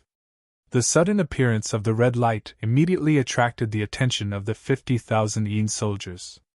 They were still wondering what it was and why it was so bright and beautiful. Suddenly, the sound of horse hooves could be heard from below their feet and into their ears. It's an ambush! Ma Tuer, who was riding his horse, also saw the red light. Instinctively, he had a bad feeling. When the sound of hooves entered his ears, his first reaction was that the enemy had arrived. He had not received any reports, and there shouldn't be any cavalry from the 5-star army nearby. So where did this commotion come from? What was going on? With 70% confusion and 30% doubt, Ma Tuer followed the sound and looked forward. What he saw was the chaotic scene of the army formation. The 5th Heavenly Cavalry Division had attacked. The red signal flare was the order to launch an all-out attack. A total of 4 regiments, totaling 8,000 cavalrymen, charged out from all directions, charging towards the Indian infantrymen on the main road. Before they even arrived, the Big Dipper crossbows in their hands were already activated. As the arrows rained down, the Indian soldiers who did not know what was going on were met with a barrage of attacks. He didn't greet them, nor did he challenge them to a fight. The first thing he did was launch an all-out attack. As the crossbow bolts rained down one after another, cries of agony could be heard coming from the Indian soldiers who were dressed in simple clothes. This was the biggest difference between having armor and not having armor. In some dynasties, in order to not suppress the bravery of the commoners, the officials allowed them to carry weapons or self-made crossbows. However, they would definitely not be allowed to carry armor. Just from this point alone, one could see the difference between having armor and not having armor. On the battlefield, even when faced with a rain of arrows, soldiers with armor had a 30% chance of survival. Even when facing an opponent, they could still be injured in 4 or 5 places before dying. However, soldiers without armor did not have such ability. Usually, victory or defeat would be decided in a single exchange. The Indian soldiers without armor were completely defenseless against the Big Dipper crossbows at close range. Initially, they thought that this would be a good mission. They only needed to rush to Mumbai and attack the city with their advantage in numbers. By then, there should be reinforcements from the city. By then, the city gate would be breached under the pincer attack from both sides. By then, it would be time for them to reap the rewards.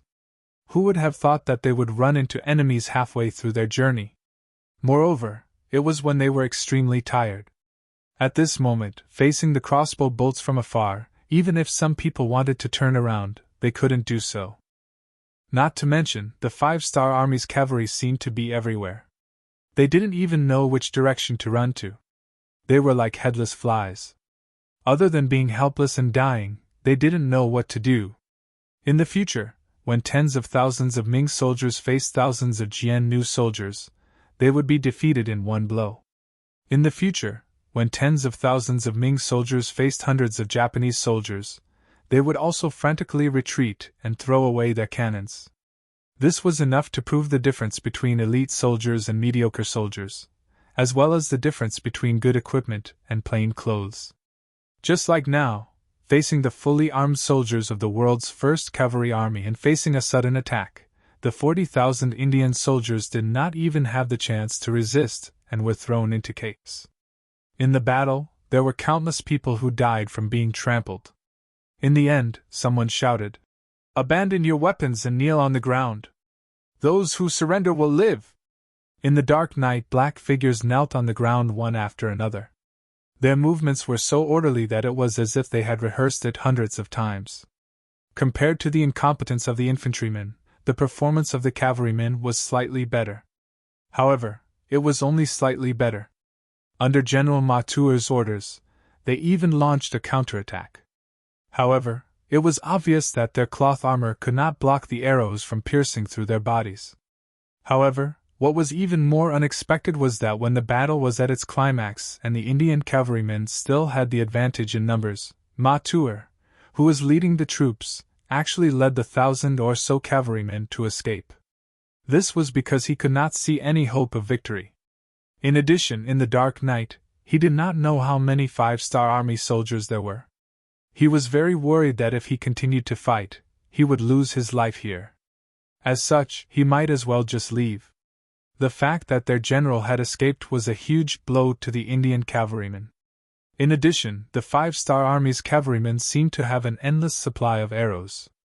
In the end, they also chose to surrender. 8,000 against 50,000. With the advantage of equipment and combat experience, the battle was over in just over 6 hours when the sun rose. At this time, the Indian soldiers realized that there were less than 10,000 of the 5-star army soldiers surrounding them. However, at this moment, they no longer had any weapons and were like meat on a chopping board. They could not muster up any will to resist.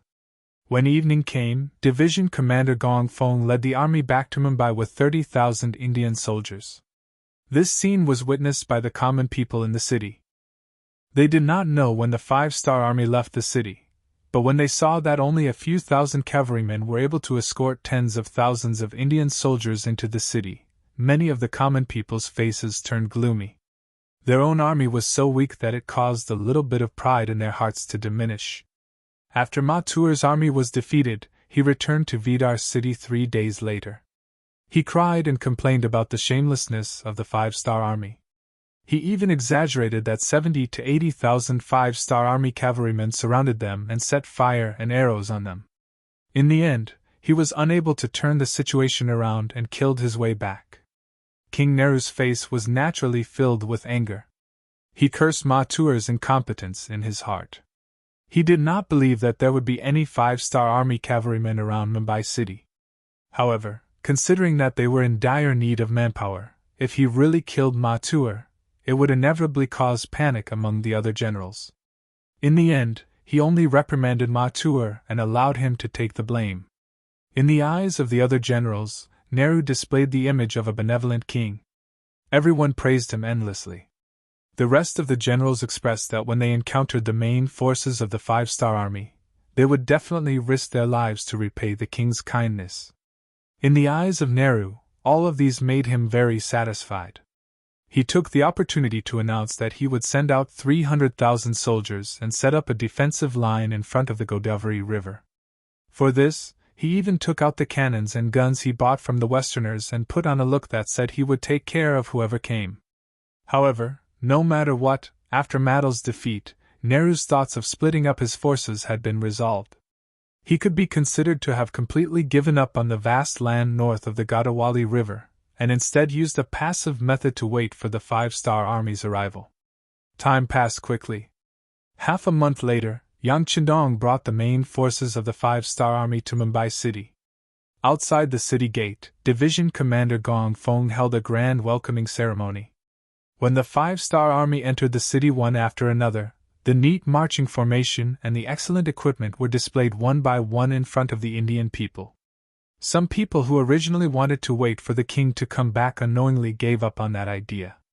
The troops just entered the city normally, but some people's thoughts of resistance were extinguished. At this point, Yang Chendong had fully understood and used what was called creating momentum. Over the years, he had also become better at using the people's hearts and using momentum to achieve what he wanted. The army only stayed in Mumbai city for 2 days. After a short rest, they went out of the city and went straight to the Godavari River. Nehru was waiting for a decisive battle. How could this not be what Yang Chendong wanted to see? Although the Delhi Sultanate had been attacked in the Battle of Myanmar and had to withdraw 20,000 troops, the pressure there had been reduced to a certain extent. But after all, the war was still going on. Every day that was delayed would cause the development of the Delhi Sultanate to stagnate. If he could settle the matter of India earlier, he could send troops to help. In comparison, if he could have a decisive battle with the Indian army earlier, he would not delay it by a day. Tian Hu, the commander of the 1st Cavalry Army, and Su He, the commander of the new army, who had rushed to the Godavari River, had already reported that the Indian army had placed many cannons on the opposite side of the Godavari River. They even saw nearly 10,000 flintlock soldiers. This was the main reason why they had no choice but to stop the charge. It was just that this defensive formation was naturally a great existence in the eyes of the cavalry. But in Yang Chendong's eyes, it was really nothing. Comparing firearms? His Ling Fong was definitely at the ancestral level. When the 2nd and 4th Divisions heard the news, they were also very excited. When they found out that the other party also had firearms, they really wanted to see for themselves. Compared to the cold weapons that were charging at them, they preferred to destroy firearms. It seemed to bring them more glory. In their excitement, the army moved very quickly. In just 5 days, they had reached the opposite side of the Godavari River. At the same time, the heavy cannons and other weapons in Ling Feng's hands arrived as well. The Five-Star Army had finally arrived. Nehru, who was in Bidar city at the rear, was also the first to receive the news. From this moment on, he became a little anxious. Although he had spent a lot of money to buy these firearms, how good were their performance? The power of these firearms had yet to be tested. At the same time, he also knew that the Five-Star Army also had firearms. He just did not know who would be more powerful when the two sides met. Just as Nehru was feeling anxious, on the morning of the 2nd day after the Five-Star Army arrived, the 2nd and 4th Divisions of Ling Fong began to move. 75mm field cannons were pushed out from the army, constantly moving towards the Godavari River. During the meeting in the tent last night, Yang Chendong had introduced the range of the cannons to everyone. They could only fire about 3 li. Although these cannons were considered decent weapons back then, in the eyes of Ling Fong, they were really not enough. As the soldiers of Ling Fong pushed the cannons forward, they were naturally filled with confidence. They only stopped when they were about 3.5 li away.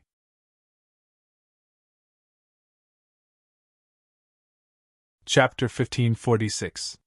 They were both using cannons and exploding shells, but the range of the cannons was 6 li. The distance of the cannons was more than twice that of the enemy's. The outcome of the battle had already been decided before it even began. Everyone, pay attention. Once the enemy's cannons are destroyed, it will be time for our cavalry to charge. At that time, everyone must seize the opportunity to cross the river. The first to reach the other side will be given the highest merit. As the various divisions and commanders pushed forward with the cannons, they also mobilized their soldiers.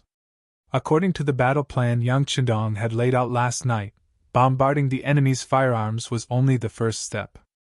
The most crucial step was to cross the river and fight. If they couldn't do that, it would only be a small victory. For this reason, the officers of the various armies and divisions who had accepted the mission mobilized their troops to chop down all the trees in the vicinity as soon as the sun rose. They made simple wooden bridges so that they could cross the river at any time. This time, those who followed Yang Chindong were all veterans who had been on the battlefield. Many of them were no longer afraid of war. On the contrary, because of Yang Chindong's emphasis on military merit, many of them were excited as if they had been injected with chicken blood. They were afraid that there would be no war to fight. That would make all the skills they had learned useless.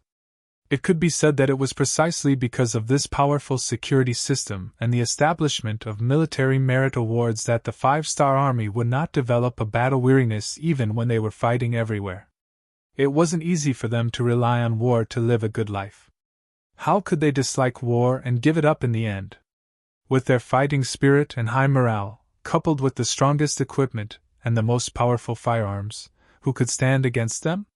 When the cannons were pushed to the front of the Godavari River, only 1.5 li away from the Indian cannons, the 2 divisions and 400 cannons stopped. Following that, boxes of cannons were pulled up by horses and mules.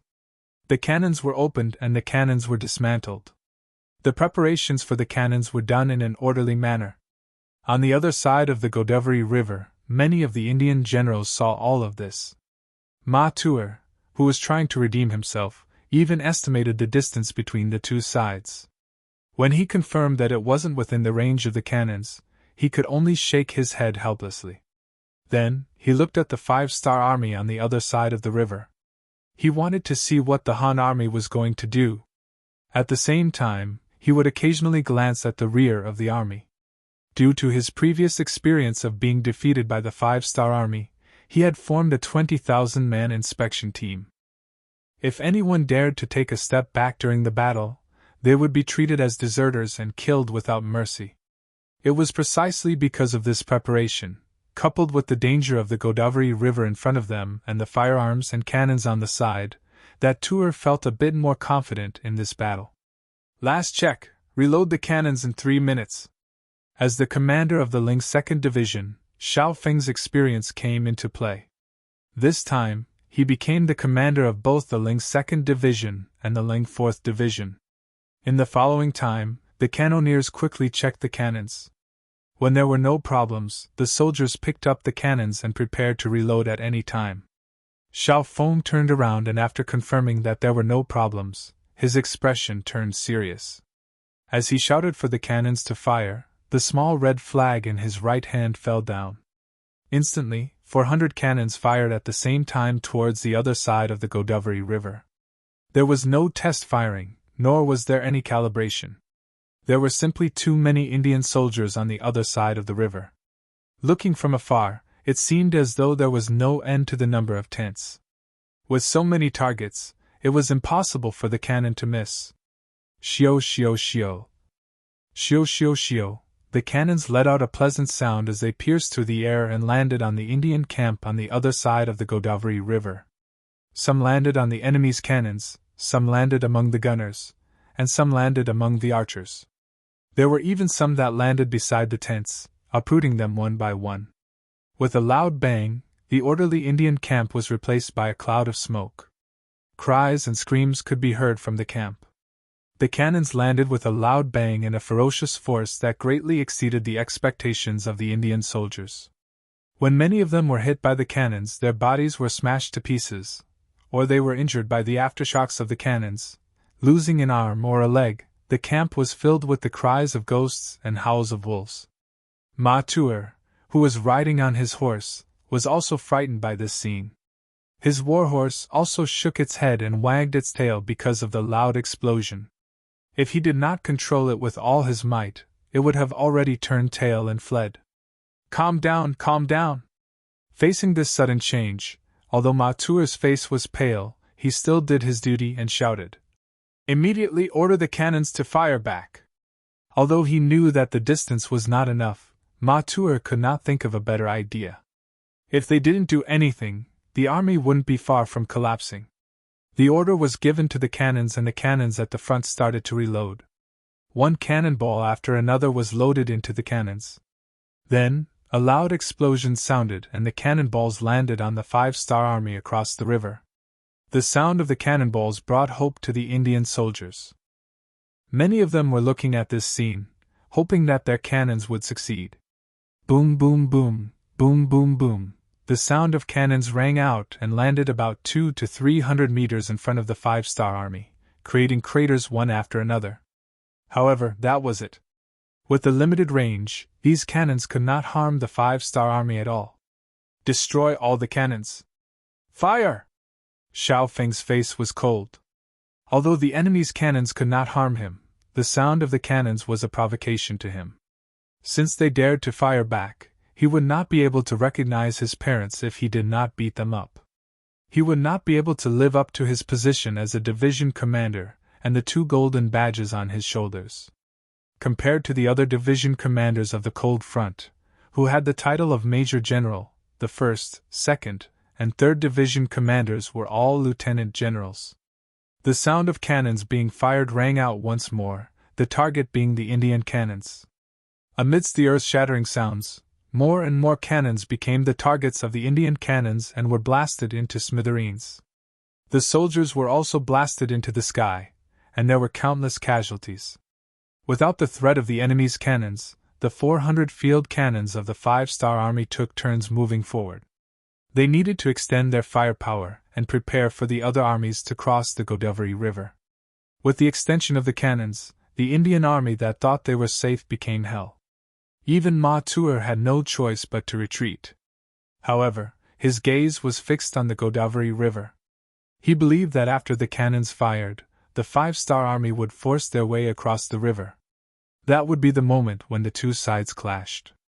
That would be the time for him to counterattack. The sound of the cannons continued to ring out. It was as though the cannons did not cost any money. The other 5-star army also used this time to start building the pontoon bridges. The Godavari River was not very wide. It was less than 2 miles wide. The most important thing was that the river was not deep. The shallowest part was only a meter deep and the deepest part was only 3 meters deep. Furthermore, the river was not turbulent. Under such conditions, the 5-star army only needed to follow their usual training and build the pontoon bridges. By the time the giant logs were laid down one after another to form a bridge, it was already more than 4 hours later. With the combined efforts of 30,000 soldiers, the first pontoon bridge was completed. Following that, the 2 regiments of the 2nd Regiment and the 4th Regiment became the first batch of soldiers to cross the bridge. They held on to their Type 95 rifles and various heavy and light machines. They carried enough ammunition and rushed to the other side of the river. Very quickly, they established the first line of defense. With just one pontoon bridge, it was unknown how long it would take for an army of 200,000 to cross. Thus, the 2nd and 3rd pontoon bridges were quickly constructed. Compared to the difficulty of the first pontoon bridge, the subsequent construction was much faster. They could build both pontoons at the same time. In the end, they only needed to connect the pontoons. The main focus of the 5-star army was still on the pontoon bridges. This gave the Indian army a chance to counterattack. Mater, who had been waiting for this opportunity, immediately gave the order for the entire army to charge forward. Not only did they have to blast the 5-star army into the river, they also had to destroy the pontoon bridges. This was also the only chance for the Indian army to turn the tables. As long as they did not allow the 5-star army to cross the river, they would be in an invincible position. Behind them were the 20,000 soldiers of the inspection team, who were staring at them like tigers watching their prey. To the majority of the Indian army, they could either stand there and wait for the cannons to blast them to pieces or charge forward and chase the 5-star army back. Without any other choice, more and more Indian soldiers chose to take the initiative to attack. In their eyes, this was not only a matter of luck. If they did well, they could even earn merits. It was the only way for them to survive. In the blink of an eye, more and more Indian soldiers launched their counterattack. They held on to all sorts of weapons and shouted out various slogans to boost their courage. Some of them even tore off their clothes, leaving their upper bodies bare. It was as though they were fighting to the death. With so many people charging forward, the aura they exuded was shocking. If it was a cowardly person, they would have already trembled and not know what to do.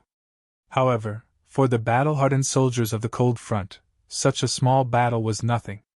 On the contrary, with so many military merits in front of them, everyone's eyes lit up. Their fingers involuntarily reached for the trigger.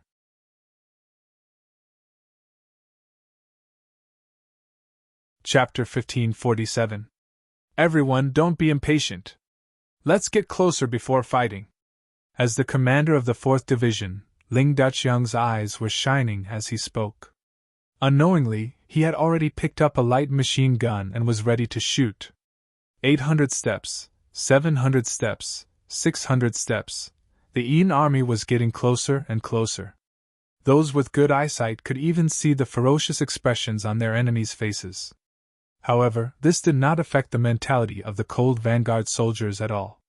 They all remembered the main points of their training, held their breaths, and adjusted their breathing to ensure that they could hit the target more accurately when they fired later.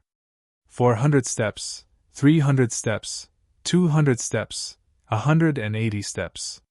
At this distance, it was guaranteed that the 95 style would be able to unleash its greatest power. At this moment, Commander Dachang finally shouted, "Everyone, fire!" Da-da-da. Da-da-da-da. The impatient soldiers of the 5-star army raised their guns and started firing. Countless bullet casings jumped out of their guns and landed beside them. Countless bullets flew forward and hit the Indian soldiers who were charging at them. Puff, puff, puff. Thump, thump, thump. Clang, clang, clang. Under the sounds of gunfire, more and more Indian soldiers were shot dead, falling on the path of the charge. However, the Indian army didn't seem to have any intention of stopping. They were still holding on to their swords, spears, swords, and rods as they shouted loudly. They looked like they wouldn't give up until they achieved their goal. Yang Chidong, who was riding on the white dragon, was also moving forward with the army. Through the binoculars, he saw everything that was happening. At this moment, his heart suddenly trembled violently. He seemed to have seen the scene at Bali Bridge in the late Qing dynasty. Countless Mongolian cavaliers and green camp soldiers roared as they tried to charge into the Anglo-French army's formation. However, they were shot down from their horses halfway. They were enough to use the last bit of courage of that dynasty, using their last bit of strength to win, even if there was only a trace of hope. However, it was useless. Under the intense gunfire, as long as one was not a god, they would not be able to break through this deadly blockade. It was the same for the Indian army. As they charged forward, many of them fell down. Then, they continued to charge forward and fell down. However, there were simply too many Indian soldiers charging at them. There were at least 100,000 of them, and each formation consisted of 1,000 to 2,000 soldiers. When there were nearly 100 formations charging at them, even the 8,000 cold vanguard warriors could not stop them from advancing even if they continued to fire. "Rocket launchers, get ready! Fire!" Seeing the ferocity of the Hindustanis, Ling Dachyoung was not afraid. Instead, he was delighted. He liked opponents like this who knew they were going to die but still charged forward. It was much better than those who peed their pants at the sound of gunfire and tried to escape. At least this time, they could enjoy themselves to their heart's content. Thump, thump, thump. Boom, boom, boom. The rocket launchers of the various regiments launched their attacks. When the rocket launchers crossed a distance of 100 meters and landed in the midst of the Indian soldiers, a single blast would clear out a large area and cause a large number of Indian soldiers to fall down involuntarily.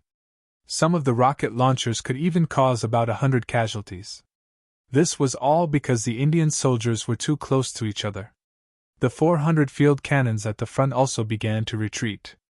After retreating to a certain distance, they landed their cannons within 200 steps of the river. The cannons landed amongst the charging Indian soldiers, causing a large number of casualties.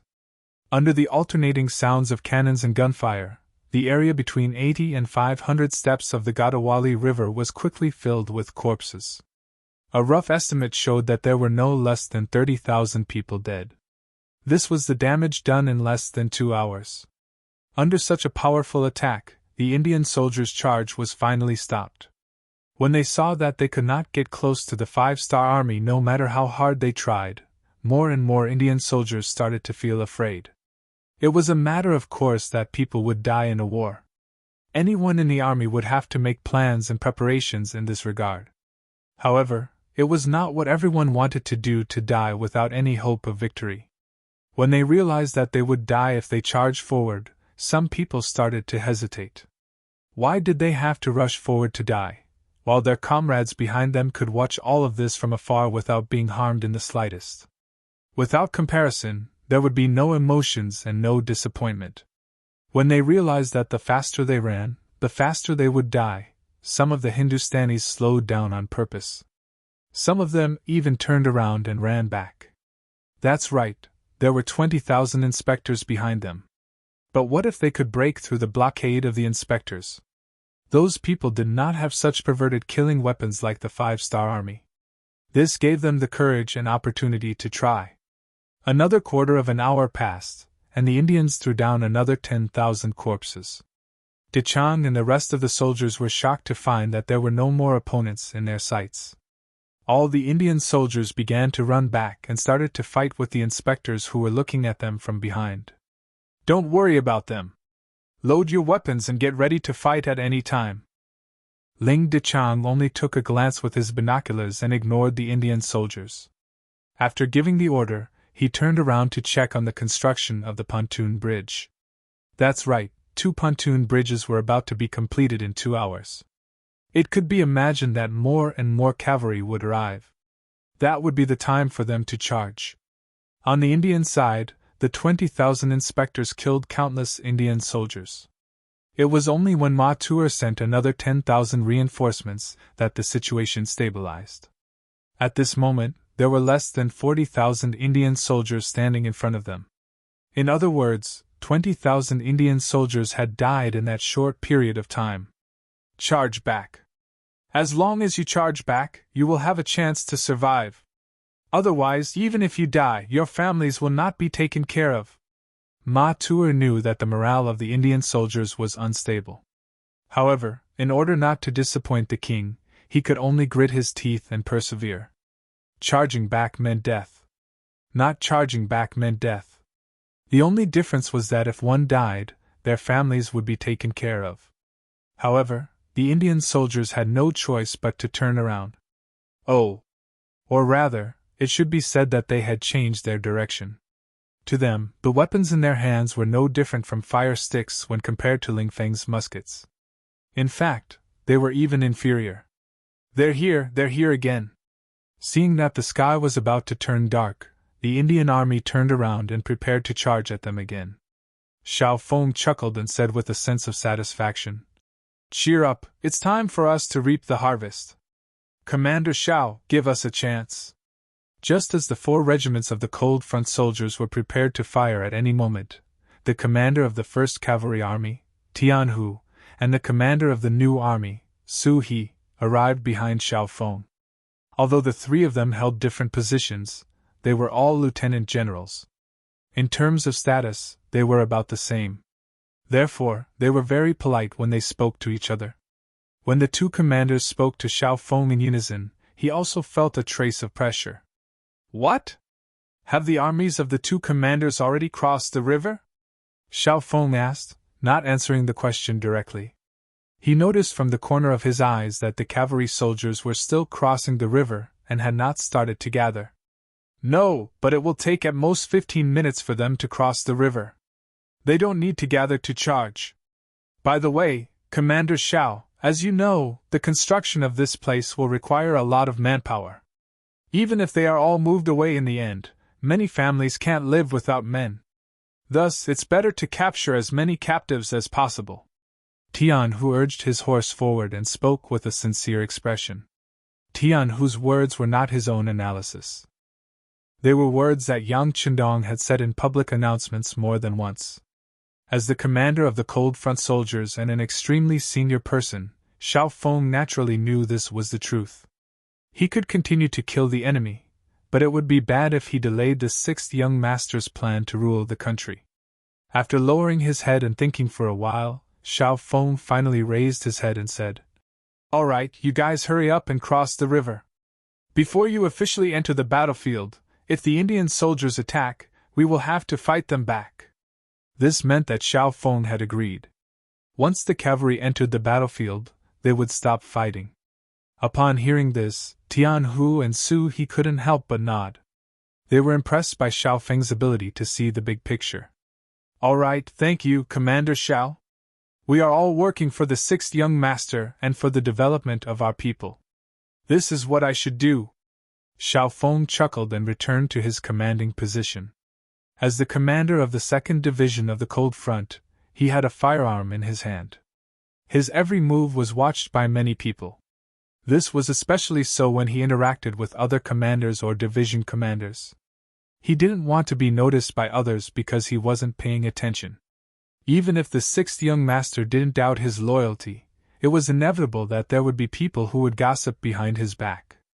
If that was the case and someone reported this to the 6th young master, he might have to resign from his position to avoid trouble. Xiao Feng saw everything clearly. After he finished speaking, he turned around and left. Tianhu and Su He looked at each other, cupped their fists, and left as well. Since Xiao Feng could see through it, how could they not understand the logic behind it? Since ancient times, generals with great power were easily suspected. They wouldn't make mistakes just because they weren't paying attention. As soon as Xiao Feng returned to his commanding position, he saw a large group of Indian soldiers charging towards the river. They were less than 700 steps away from the Cold Front. "As usual, shoot when they are 300 steps away," Xiao Feng said casually. Xiao Feng casually said this as he took the light machine gun from the guard's hand and began to inspect it. Left with no choice, the 40,000 Hindustanis chose to continue charging forward.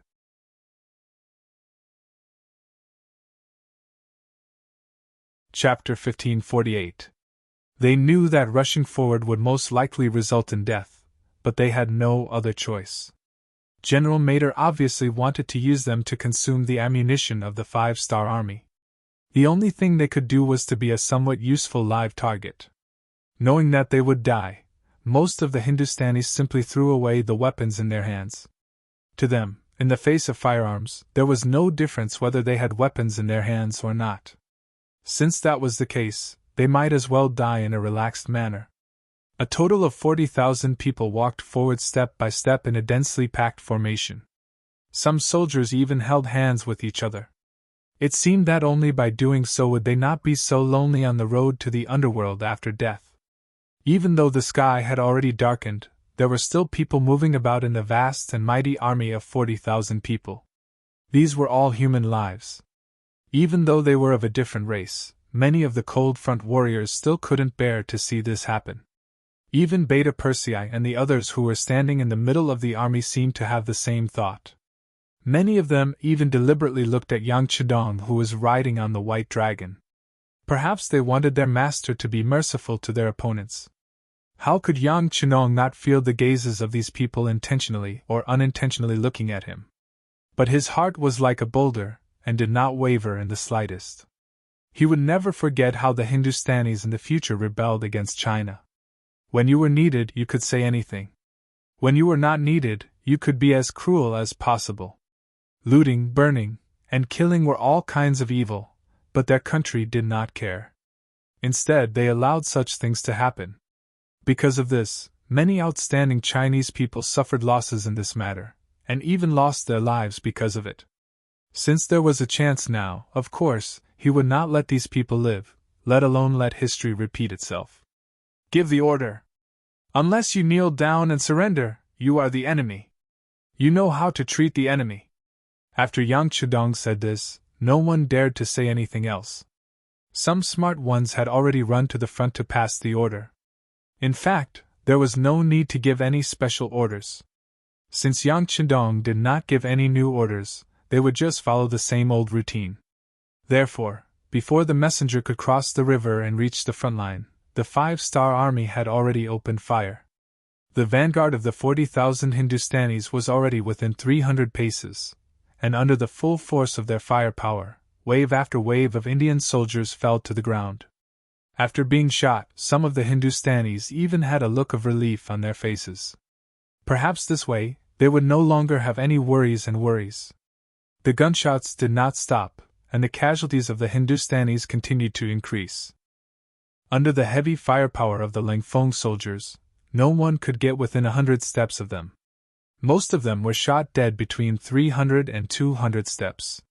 This phenomenon continued until a quarter of an hour later, when the most elite cavalry of the 5-star army had already crossed the river. Then, without waiting for the formation to be completed, the two commanders, Tian Hu and Su He, commanded the cavalry to charge forward, one on the left and one on the right. The moment the cavalry charged, the Langfeng soldiers stopped shooting. In just a short while, bullets had already fallen to the ground beneath their feet. Now that they no longer had to shoot, many of the soldiers began to massage their arms. It was obvious that shooting was a strenuous job, and it was very tiring to shoot for a long time. Charge!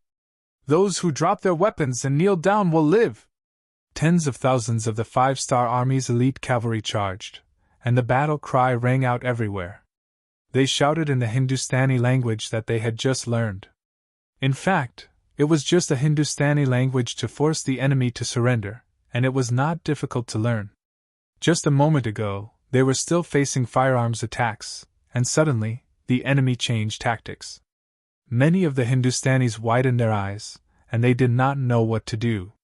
It was true that infantry was at a disadvantage against cavalry, but it was not to say that they did not have a chance. But when they wanted to fight back, they found that the weapons in their hands had been thrown to the ground at some point. At this time, how could it be so easy to find them in the dark? Run! Seeing that the Han cavalry was getting closer, many of the Hindustanis' faces changed. To them, they would rather be killed by a flintlock. At least they would die a quick death. However, if they were hit by a warhorse, it was very likely that they would not die immediately. Instead, they would have to suffer a lot. This was not what they wanted. The tens of thousands of Hindustanis were all panicking, and the originally orderly formation became very chaotic. Everyone turned around and ran. It was as if whoever was a step slower would suffer the pain of being trampled by 10,000 horses. In such a chaotic environment, how many people would seriously listen to the 5-star army's slogans to surrender? Due to the cavalry's charge, the battlefield became even more chaotic. This greatly exceeded the expectations of Grand General Matuer behind him. He did not deny that the infantry was sent to exhaust the 5-star army's ammunition. He had seen the firearms that his king bought from the west, and he knew that it required a lot of gunpowder to fire. Once there was no gunpowder, the gun was no different from an ordinary stick. He hated the fact that the 5-star army appeared and destroyed his artillery and firearms. Otherwise, he would not have to use manpower to exhaust bullets in exchange for a chance to win. However, who would have thought that the gunshots would stop? Just when he was thinking that the 5-star army's gunpowder was about to run out, he suddenly saw the black shadow rushing back. Not only that, the ground under his feet began to tremble. What's going on? After Matuer exclaimed, he instantly thought of a possibility. Then he said in shock, "Not good, the 5-star army's cavalry has already crossed the river. They are charging. Come, archers, where are the archers? Prepare to counterattack." As he shouted, Matuer's eyes revealed a hint of joy. Although the cavalry was not easy to deal with, it was still better than the untouchable firearms. Once the Han cavalry's momentum was restrained, perhaps his opportunity would come. For example, he could push the enemy back and then take the opportunity to lead his troops to charge. With the Han cavalry's cover, the Five-Star Army's firearms would not be able to fire casually. This would create an opportunity for him to rush to the river. This sudden turn of events had indeed caught many of the Indian generals off guard. But after hearing the great general's shout, many people calmed down from their panic. Then many of the soldiers picked up the bows on their backs and prepared to counterattack. In the dark, there was a limit to the accuracy of a bow and arrow. Unless it was a godly archer, the arrow that was shot out would most likely fly off to who knows where. Fortunately, they had enough soldiers. When the rain of arrows fell, even Ming would be able to deal a heavy blow to the Five-Star Army's cavalry. It was a good idea, but they forgot one thing. That was, in front of the Five-Star Army's cavalry, there were still tens of thousands of their own troops. Even though they had been suppressed by Ling Feng for 15 minutes, there were still more than 30,000 people. This was not a small force. Because they did not want to be trampled to death by the cavalry, their retreat not only made it difficult for the archers to shoot, but also caused them to charge back into their own camp, causing even more damage. It was not a bad idea, but it had already become a reality. Under the pursuit of the cavalry, under the heavy sound of iron hooves, the Hindustanis desperately ran back. Even when they reached their own camp, they did not have any intention of stopping. Perhaps they did not want to be trampled to death, or perhaps they wanted to return to their own camp to seek reinforcements. But no matter what, they still charged back, causing damage to Matu Air's defense and the archers' counterattack. It's a success. Everyone attack! Extend the cannons and bring out those mortars as well. With the help of the binoculars, Yang Qindong saw the Hindustanis frantically running back and his own cavalry chasing after them. Although he could only see a rough picture in the dark, with his many years of experience, he believed that it was a success. Soldiers were defeated like a landslide. This was the scene in front of him. Once the situation on the battlefield became irreversible, even if they wanted to, it would be impossible to reverse the situation. When Beta Persei heard that they were going to use the mortars, how could he remain calm? He immediately agreed, turned around, and rode away. Not long after, the rumbling sound of cannons could be heard. This was not the self-made field artillery of the Five-Star Army's military factory, but the sound of a 100mm mortar. In comparison, it could hit a distance of more than 10 miles and could kill people. The shells landed behind the Hindustani army, causing great damage and completely disrupted Matu Air's previous arrangement. He always thought that a 6-mile bombardment was the limit of the Five-Star Army. He thought that the place where he was standing was very safe. But who would have thought that there would be such powerful cannons? Seeing that the rear of the army had also been hit by the cannons and was in chaos, he said with a sorrowful expression, "Retreat, retreat all the way back to Vidal City." The Hindustani army, who had been in a passive position, finally admitted defeat under the great power of the mortars and the Five-Star Army's trump card. Fortunately, Ma Tuer was decisive in his actions. Under his decisive command, 100,000 of the 300,000-strong army managed to escape back into the city. And this battle had basically crushed the Hindustani army's will to resist. The sky was finally bright. At this time, under Yang Qindong's command, the army basically joined the battle. But because the Hindustani army was already in a mess and had no strength to resist, most people were just capturing captives. The battlefield was big enough, there were enough enemies, there was a language barrier and very few people cooperated. The capture of captives actually took 2 days and 1 night. It was not until noon on the 3rd day after the battle began that the battlefield basically stopped.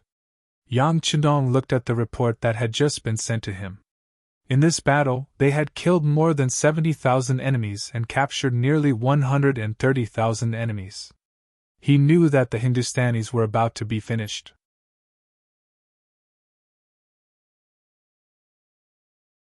Chapter 1549. In Bidar city, General Ma Tuer led the defeated army back to the city, and Nehru was shocked when he heard the news. That was 300,000 people, even 300,000 pigs couldn't be slaughtered so quickly, right? Although Ma Tuer had brought back 100,000 people, it still made Nehru very angry. He had hoped that the 300,000 men would hold off the five-star army, and once the stalemate reached a certain point, he would look for an opportunity to counterattack. Now, he had lost two-thirds of his soldiers, and with the soldiers in the city, there were only 25 men left. How long could they hold off the five-star army? Nehru was furious, and the consequences were severe. In front of all the generals and ministers, he ordered Ma Tuer to be executed. Ma Tuer didn't resist at all. He had fought the five-star army twice in a row, and had lost twice. He no longer had the confidence to win against the Hans. Since that was the case, so be it. Death was release. After Nehru killed Mater, he personally took command. He wanted to bring the 250,000 soldiers in the city to fight a decisive battle with the five-star army in Bidar city. This was also a national war. During this process, some people suggested that they should send people to negotiate with the five-star army. At most, they would surrender to the other party and respect the other party as their suzerain. There were also people who suggested that they should continue to retreat. They could retreat to Gabaja city. If that didn't work, they could retreat to Bangalore. Speaking of which, India's territory was not small. However, these 2 points were rejected by Nehru in the end. Surrendering was impossible. He understood that in front of the five-star army, there was only the possibility of annihilation. There was no such thing as peace in exchange for surrender. Since they were going to be annihilated no matter what, they might as well give it a try before they die. As for retreating, where would they retreat to the day after tomorrow? Doing so would only cause the morale of the army to drop, and they wouldn't have a chance to fight the final battle. To be able to become the king of Hindustan, Nehru wasn't a coward. On the contrary, he was someone with great ambition. He was determined to fight the five-star army. He wanted to see how strong the other party was. For this, the first thing Nehru did was to boost the morale of the army. He announced the wealth he had brought from the capital to the public and explained how much money and benefits one could get from killing an enemy on the battlefield. This kind of open and transparent reward system had indeed boosted morale and stirred up the hearts of the people. In just 2 days, the 250,000 Indian soldiers in the city seemed to have been reborn, and some of them even showed signs of longing for war. On the 5th day, Yang Chinong led the main force of the army and appeared outside Vidal city. When he learned that King Nehru did not escape, but was prepared to fight to the death with him here, he was naturally very happy. He liked to fight, because it simplified complicated matters, it could buy him more time. And in order to fully respect this opponent, he was determined to show his ability, such as using the air force. He didn't try to understand the situation in the city. Although there were spies from the intelligence department in the city, they weren't equipped with radios and couldn't spread any news. And even without the support of intelligence, Yang Chinong could imagine that since Nehru didn't intend to leave, he must have made ample preparations and was waiting for Yang Chinong to attack the city. Since that was the case, let's see who's more powerful. On the first day outside the city, the Air Force couldn't take off due to the heavy rain. Yang Chinong endured for an entire day, which further boosted the morale of King Nehru. He shouted arrogantly that the five-star army wasn't invincible, and they were probably afraid of his army. This boosted the morale of the 250,000 soldiers in the city by a large margin. In such a situation, without the support of advanced weapons, it was really impossible for the 200,000 soldiers of the five-star army to take down Paidal city. In ancient times, the existence of a strong city would often deter the enemy. Sometimes, in order to take over a city, it was possible for the enemy to surround it for a few months, half a year, or even longer. That was also why the wise monarchs in ancient times had the desire to expand their territory, but were often unable to do so. But in Yang Chinong's eyes, all of that was nothing. The reason why he was able to lead his army to conquer such a large territory in just over a decade was because of the advantage brought by the large warehouse. He had advanced weapons that were far superior to those in this world, which was the greatest weapon that made him invincible and invincible. If it weren't for the fact that he didn't want to kill indiscriminately, and that he needed to leave a lot of people behind to build his homeland, he could have formed an Air Force helicopter brigade, tank brigade, and war chariot brigade. Just think about it, if he took out those things, who in the world would be a match for him?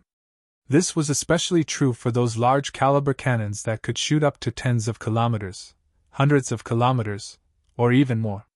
If he really let them unleash their might, the enemy would often be destroyed before they even knew what they looked like. Yang Chindong did not do that. What he needed was to conquer, not destroy. At the same time, he also needed a powerful army for his use, not an army that only knew how to use the advantage of weapons to fight weak enemies. If that was really the case, what kind of combat power would this army have when he was no longer around? He did not use his strongest ability because he did not need to. Even if he did not use his strongest weapon, he could still conquer one country after another in a very short time, expand his territory, and instill the idea of Han supremacy in the world. Now that he had come to India, it was only natural that he wanted to occupy this place. From then on, India would perish, and this country and race would no longer exist in the world. From then on, there would no longer be any incidents of Indians rebelling against China. Before he conquered this place, he did not mind teaching them a lesson, making them remember him forever, so that they would tremble at the thought of the 5-star army, and lose their will to resist. When he thought of doing that, he had to deal them a heavy blow. Therefore, on the morning of the third day, when the sky cleared up and the sun hung high in the sky, the Air Force set off with an order. Over 100 hot air balloons soared into the air above Bidar city. At this time, on the city walls of Bidar, countless Indians were waiting in formation. Beside them, there were many temporary wooden huts. They were all made up of huge wooden sleepers, which were the preparations they had made to defend against the cannons. From the words of the 100,000 defeated soldiers, they knew that the cannons of the 5-star army were extremely powerful, and had a long range as well. Mater had lost in this aspect. Nehru came up with such a method after learning from the mistakes of his predecessors. Although it could not completely suppress the power of the cannons, at least when the cannons were fired, there would be a place to hide. Perhaps they could not avoid being injured or dying in battle, but it was better than nothing. When he thought that he had done all this, he would have the ability to compete with the 5-star army, or at least have the ability to fight a protracted war. But when he heard the exclamations of the soldiers, and saw the hot air balloons that had appeared above the city without him knowing, he was still shocked. What are these things? Nehru did not know, nor did he know what they were used for. But his intuition told him that these things must be very dangerous. After all, being able to fly in the sky was already a breakthrough in the thinking of many people. Because of the backward science, the ancients had always been in awe of the heavens. Before they could figure out whether the earth was round or square, the heavens were always in existence that they had to worship. But now, there were actually people who could fly in the sky. Just this statement alone made the eyes of many Hindustanis show fear. Although the stimulation of wealth did not cause any chaos, it was obvious that the morale of the army was greatly affected when they saw the hot air balloons floating in the sky. Although they did not know what these things floating in the sky were, they knew that they did not have these things, but the Han people did. As soon as the hot air balloons appeared, it attracted the attention of all the Hindustanis in the city. Not only were there 200,000 soldiers, but there were also more than 1 million civilians in the city. India was a large country with a large population at that time. As one of the largest cities in the country, Bidar city had long had more than 1 million civilians. This was also one of the reasons why Nehru was so confident. In his opinion, with so many civilians, as long as he did not suffer a crushing defeat, he could rise again at any time. Under the eyes of millions of people, the hot air balloons arrived above Bidar city. Then, a large number of wooden barrels filled with black oil fell from the sky like a fairy scattering flowers, falling toward Bidar city. Countless wooden barrels fell, but to the Hindustanis who did not know the power of the black oil, this did not make them feel anything. They only instinctively dodged. However, when the wooden barrels fell to the ground, a large amount of black oil poured out. Following that, many fire extinguishers fell from the sky and started a huge fire. That kind of scorching feeling and that kind of threatening fire caused many people to become alarmed and cry out loudly. Some of the kerosene fell on the city tower of Vidar city, and the fire immediately burst into flames. One after another, people shouted to put out the fire. The soldiers began to put out the fire with basins of water. This primitive method of putting out the fire naturally had no effect on the kerosene. Not only that, but the fire also became more vigorous in a short period of time because of the water. Many Hindustani soldiers were caught off guard and were burned by the fire, causing even more miserable screams. On the city tower, Nehru, who was protected by countless palace guards, stared at the scene in front of him with wide eyes, and his body trembled involuntarily.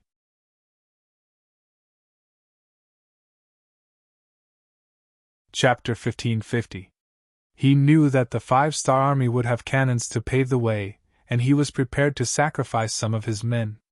However, he believed that in the end, the siege still depended on people. As long as they could hold on until the 5-star army was blocked outside the city, it would be considered a victory. Under such a series of attacks, when both sides suffered casualties, the scales of victory would slowly tip towards him. After all, he was the king of India. If he was in trouble, the soldiers of other cities would not leave him in the lurch. Especially when they saw that he was in a stalemate with the 5-star army, the possibility of them sending reinforcements would greatly increase. When that time came, the 5-star army would not have any reinforcements. At that time, even if 2, 3, or even 5 people were sacrificed, the final victor would still be him. This was the reason why Nehru persisted until the end.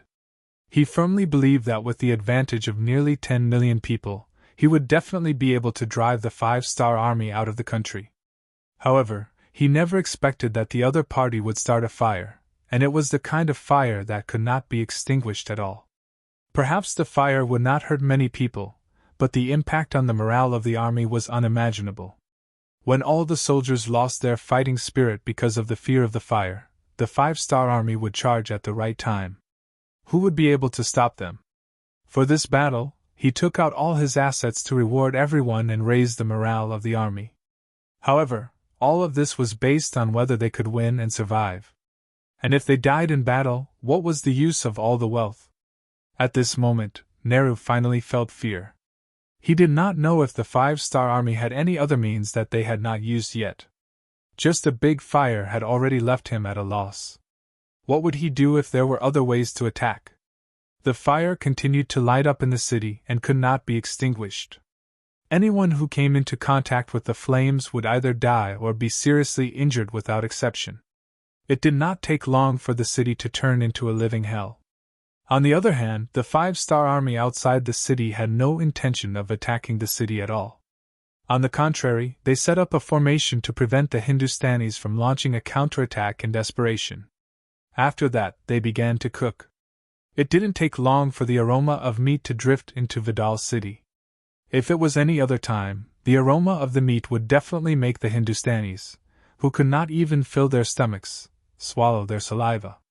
However, at this moment, all of them were vomiting non-stop. There was no other reason other than the fact that many people in the city had already been burned to death and turned into roasted meat. The smell they emitted was actually not much different from the smell of meat. How could it not make people want to vomit? "Young master, when do we attack?" Beta Persei asked curiously as he watched the fire burning everywhere in the city. "Don't worry. This Nehru clearly wants to fight us to the death. How can we let him have his way? Let's burn it for a few days first."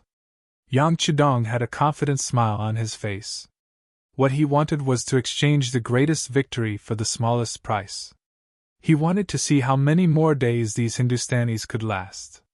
Yang Chidong was neither in a hurry nor slow. He had no intention of attacking the city at all. Every day, he ordered the Air Force to drop black oil barrels into Vidal city. The fire was put out again and again, and after 5 days of this, the city that had been bustling with life had turned into scorched land. Wails and cries could be heard everywhere. Not only did the fire burn many Hindustani soldiers and civilians to death, but it also ignited the piles of food that were originally stored in the city. The water source was also greatly damaged due to the fire.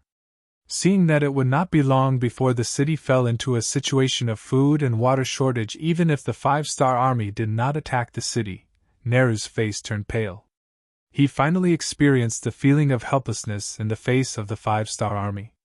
He finally understood why the Alliance army of nearly 1,000,000 Khanates, which seemed so aggressive and powerful, would still be defeated by the 5-star army. This was an army that did not play by the rules, but at the same time, they had many trump cards up their sleeves. When faced with such an opponent, it was often impossible to guard against them. It was only natural that they would lose in the end. "Your Majesty, our rations can only last for another 10 days at most. We don't have much water left.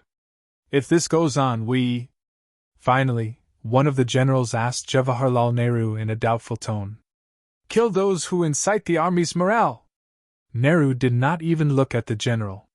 He just waved his hand. Immediately, the palace guards rushed forward and beheaded the person who spoke. When the other ministers and generals saw this scene, they all shrunk their necks. Nehru wanted to use this method to tell everyone that there was only one path for them to take, and that was to resist to the end.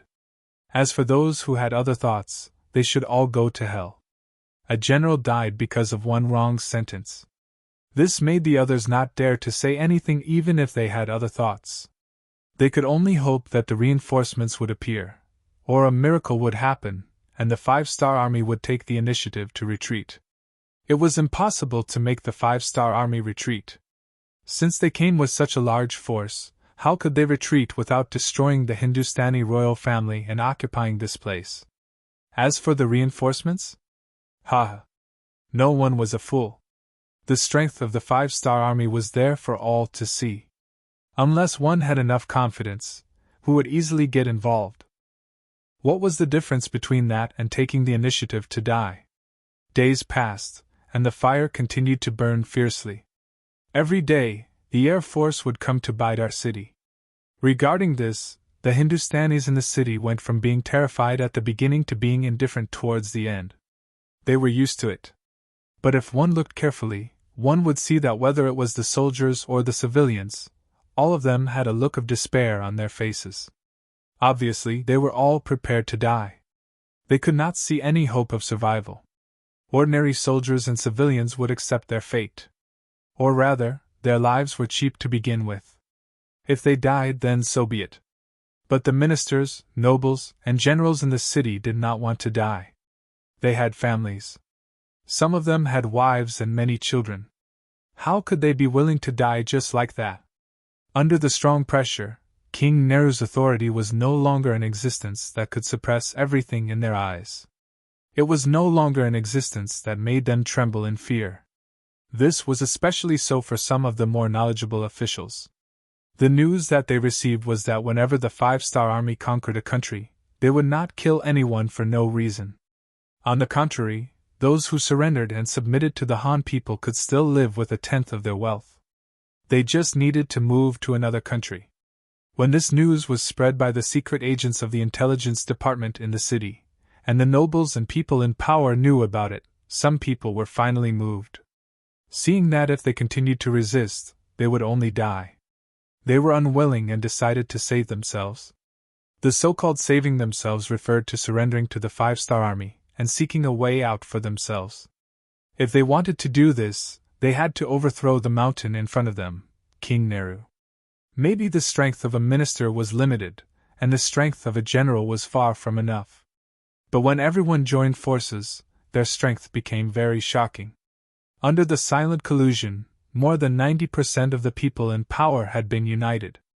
In 1466 AD, in the 6th month, when Nehru was still sleeping, his subordinates rebelled and fought with his guards. In the end, Nehru personally went up and was killed in a chaotic battle. Along with King Nehru being killed, the generals and ministers who took over opened the city gates of Bidar, and India surrendered. In the same month, Yang Chandong personally gave the order to establish the India province. The governor was the former 1st Cavalry Army 5th Division Commander Gong Fong. Considering that only the royal family of India was destroyed, there were many cities and armies that had not surrendered. As such, the Second Army was established.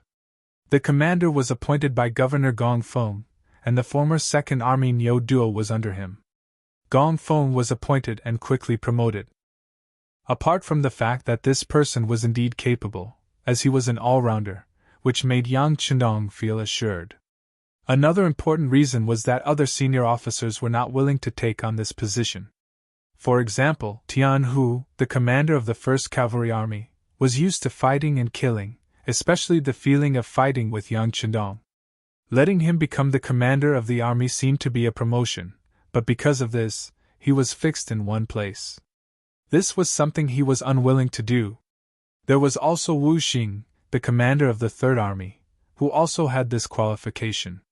But a few years ago, he was thrown in Eastern Europe for 10 years. Those days were really hard. Facts also proved that he was a tiger general, not a good minister who ruled the country. There was no need to consider it.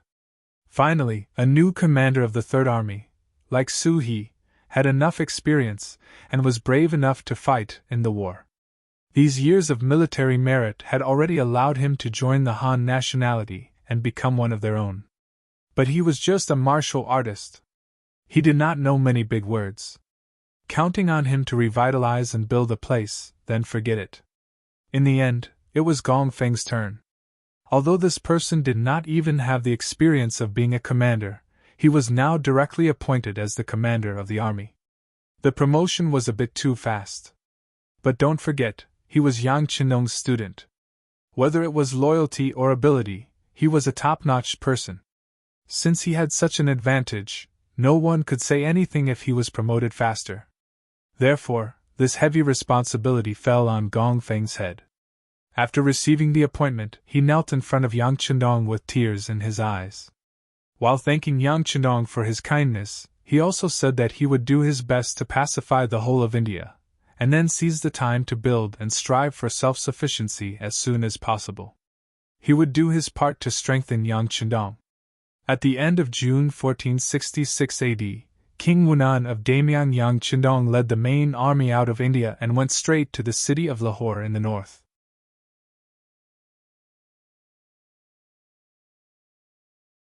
Chapter 1551. Sultanate Delhi.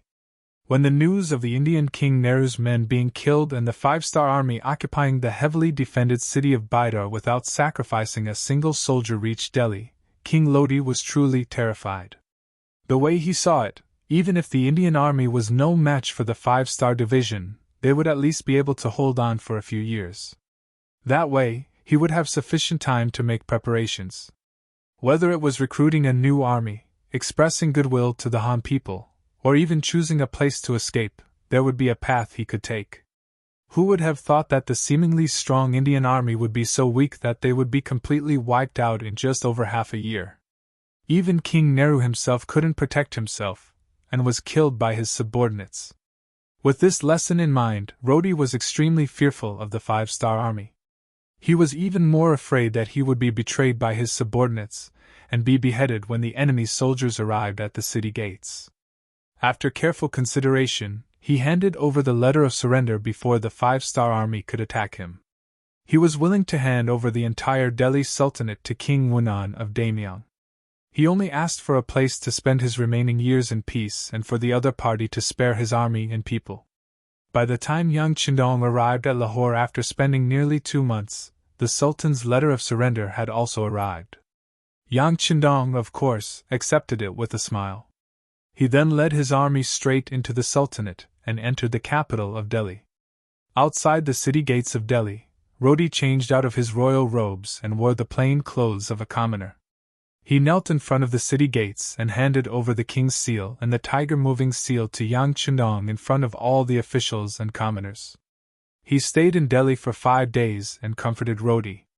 He also said that he would send him to Chichen City, where the weather was pleasant and the living facilities were good.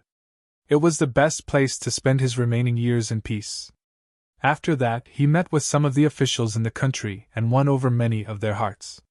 In the 9th month of 1466, he led the main force of the army out of Delhi, passed through Kannauj, Jabuna River, and arrived at the border city of Benares.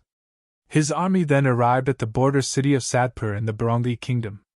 At this time, the nobles of Bangra were also panicking. India was destroyed and the Delhi Sultanate surrendered. The situation had changed so quickly that it was beyond their expectations. If it was half a year ago, who would have thought that the five-star army would be so powerful that even the barriers behind them, India and the Delhi Sultanate, which they thought were the safest, had been taken down one by one. Now Bangla, who was originally at the rear, had become the front line. They had to face the five-star army head-on. Did they have the ability to do so? Before the main force of the five-star army could do anything to Sadpur city, two different voices were heard in Dhaka city. One wanted to surrender, while the other wanted to fight. Most of them were descending. It was clear that Bangla, with a population of less than 3 million and an area much smaller than India, was truly afraid. They might be able to take advantage of the fact that the five-star army was not paying attention to them to take advantage of them. However, when the five-star army treated them like a piece of cake and wanted to deal with them, their fear would appear in their bones. As the king, Abdul's power was not completely centralized. The power he inherited from his father, Muradin, was not complete. There were even some voices in the country that looked down on him. Him sending troops to Myanmar was also a means to divert everyone's attention. He hoped to use this opportunity to win a few battles to lay his foundation and let everyone know that he was not inferior to his father. On the contrary, he was even stronger. His train of thought was correct. Usually, a new king would use some external methods to settle internal matters and achieve the goal of centralizing power. However, the bad thing was that they should not have chosen the five-star army as their opponent. Now that they had attracted the attention of this lion, even Abdul was afraid. After learning that the Sultanate had surrendered, Abdul immediately wrote a letter to General Rajiv, who was fighting in Burma. He explained the situation at the rear and asked him to ask for help from the great Ming dynasty's third provincial king, Zhu Huiyan. No matter what, he had to help him. Otherwise, with Bangla's strength, he would not be a match for the five-star army, who had the strongest firearms. Unfortunately, after writing the letter, it was like a stone sinking into the sea. There was no reply. It was not that Rajiv did not inform Zhu Huiying. Instead, it was that Zhu Huiying could not even protect himself. How could he have the strength to support Bangla? Previously, the matter of the two sides working together to divide the Yang faction's territory seemed like a joke now. Perhaps Abdul trusted Zhu Huiying too much and fell for his trap. He attracted such a powerful enemy like the five-star army. It could be imagined that since they were the ones who made the first move, it was time for them to return the favor with a kick. It was just that Yang Xia's territory was big, and his strength was strong. He could take a few kicks like nothing happened, but Bangla was too small. How could they withstand a kick from the five-star army? Tell Zhu Huiyun that if he doesn't send reinforcements, I will also surrender to the five-star army like the Sultan. At that time, I will also tell King Wu Nan of the great Ming dynasty about his previous promise. He can just wait to be burned by the flames of anger. Abdul, who was furious, said sternly to the newly sent messenger. He just wanted to put on a threatening appearance. If he did not do so, he was afraid that Zhu Huiying would not help him with all his strength. But what Abdul did not expect was that this threat would cause him to lose his life in the end. On the 7th day after he sent out the new emissary, a group of relatively short and serious people came from outside the palace of Bangra. When they appeared at the back door of the palace, they were welcomed in. The palace that was usually tightly guarded was now like an open park in front of these people. There were no secrets to be kept. That night, it was these people who changed into night clothes and quietly appeared outside King Abdul's palace. In the night, these people moved like lightning and were as swift as the wind. The 20 palace guards waiting outside were not even a match for these people in black. In less than half an instant's time, they were all killed. When the leader of the black-clothed people appeared beside the king's bed, Abdul seemed to have sensed something and slowly opened his eyes. "Who are you? Who are you?" When he opened his eyes, he saw a black figure standing in front of him. Out of instinct, Abdul could not help but exclaim. But after that, he felt a chill on his neck. It was as if something was flowing out of his body. Then, all the strength in his body began to be sucked away, bit by bit. Abdul was dead. He died on his bed. Along with the queen, her personal maids, and dozens of guards. The king died from an assassination. It was only in the middle of the night when another shift of guards came to take over the shift. Once this was out, the already anxious people of Dhaka city became even more chaotic. In the middle of the night, the entire palace was brightly lit. Many people were shouting to catch the assassins. But obviously, they did not even know the exact time of the king's death. How could they catch the assassins? And in less than an hour, a group of black figures left the palace. When they left, the leader of the black-clothed people stopped in his tracks. His eyes revealed a cruel and smug smile. Under the moonlight, one could see a pair of small triangular eyes. If Yang Chidong was here, he would definitely recognize him. He was one of the special ninjas of the Japanese Empire who was on his death list. Sadpur city? When Yang Chidong led the 5-star army to the city, the general guarding the city sent out a messenger. The general idea was that the king intended to surrender, but what should he do? He still needed to discuss with the ministers, so he needed some time. He hoped that the 5-star army could wait for a few days. Facing the messenger, Yang Chidong did not feel anything wrong. India was destroyed just like that. The king of India died because of it. Then, the king of Delhi Sultanate surrendered. Now, it was Bangla's turn. It was reasonable for them to choose to surrender. Yang Chidong could understand the situation. He told the messenger that he could wait for a few days. He didn't even threaten the other party to not play any tricks. Facing the 5-star army, who had absolute strength, delaying the battle for a few days wouldn't have any effect. So he wasn't worried that the other party would play such tricks. It should be that Abdul really needed time to discuss with the ministers. After all, the surrender of a country was not a small matter for a country. While waiting, 7 days passed. Sadpur city's defense became even tighter. There were also many soldiers on the city tower. Although they knew that their arrows couldn't hit the 5-star army's camp 5 miles away from the city, the soldiers still drew their bows and put on an attitude of, "If you dare to come, I dare to shoot." The situation suddenly became tense. This naturally didn't escape the eyes of the scouts. When the situation was reported back to Yang Chidong, he was also confused. He couldn't understand why Bangla's soldiers suddenly became tough. Could it be that they have something to rely on? This doubt was quickly solved. Just like the intelligence personnel in India, the intelligence personnel in the small country of Bangla also didn't enjoy the treatment of having a radio station. So they used people to transmit the news, which made the news less effective. But in the end, the result was still in front of Yang Chidong. Abdul was assassinated. The king of a country was assassinated. It was no wonder that the soldiers of Bangla were so nervous. Who did it? After seeing this news, Yang Chidong's always confident eyes flashed with ruthlessness.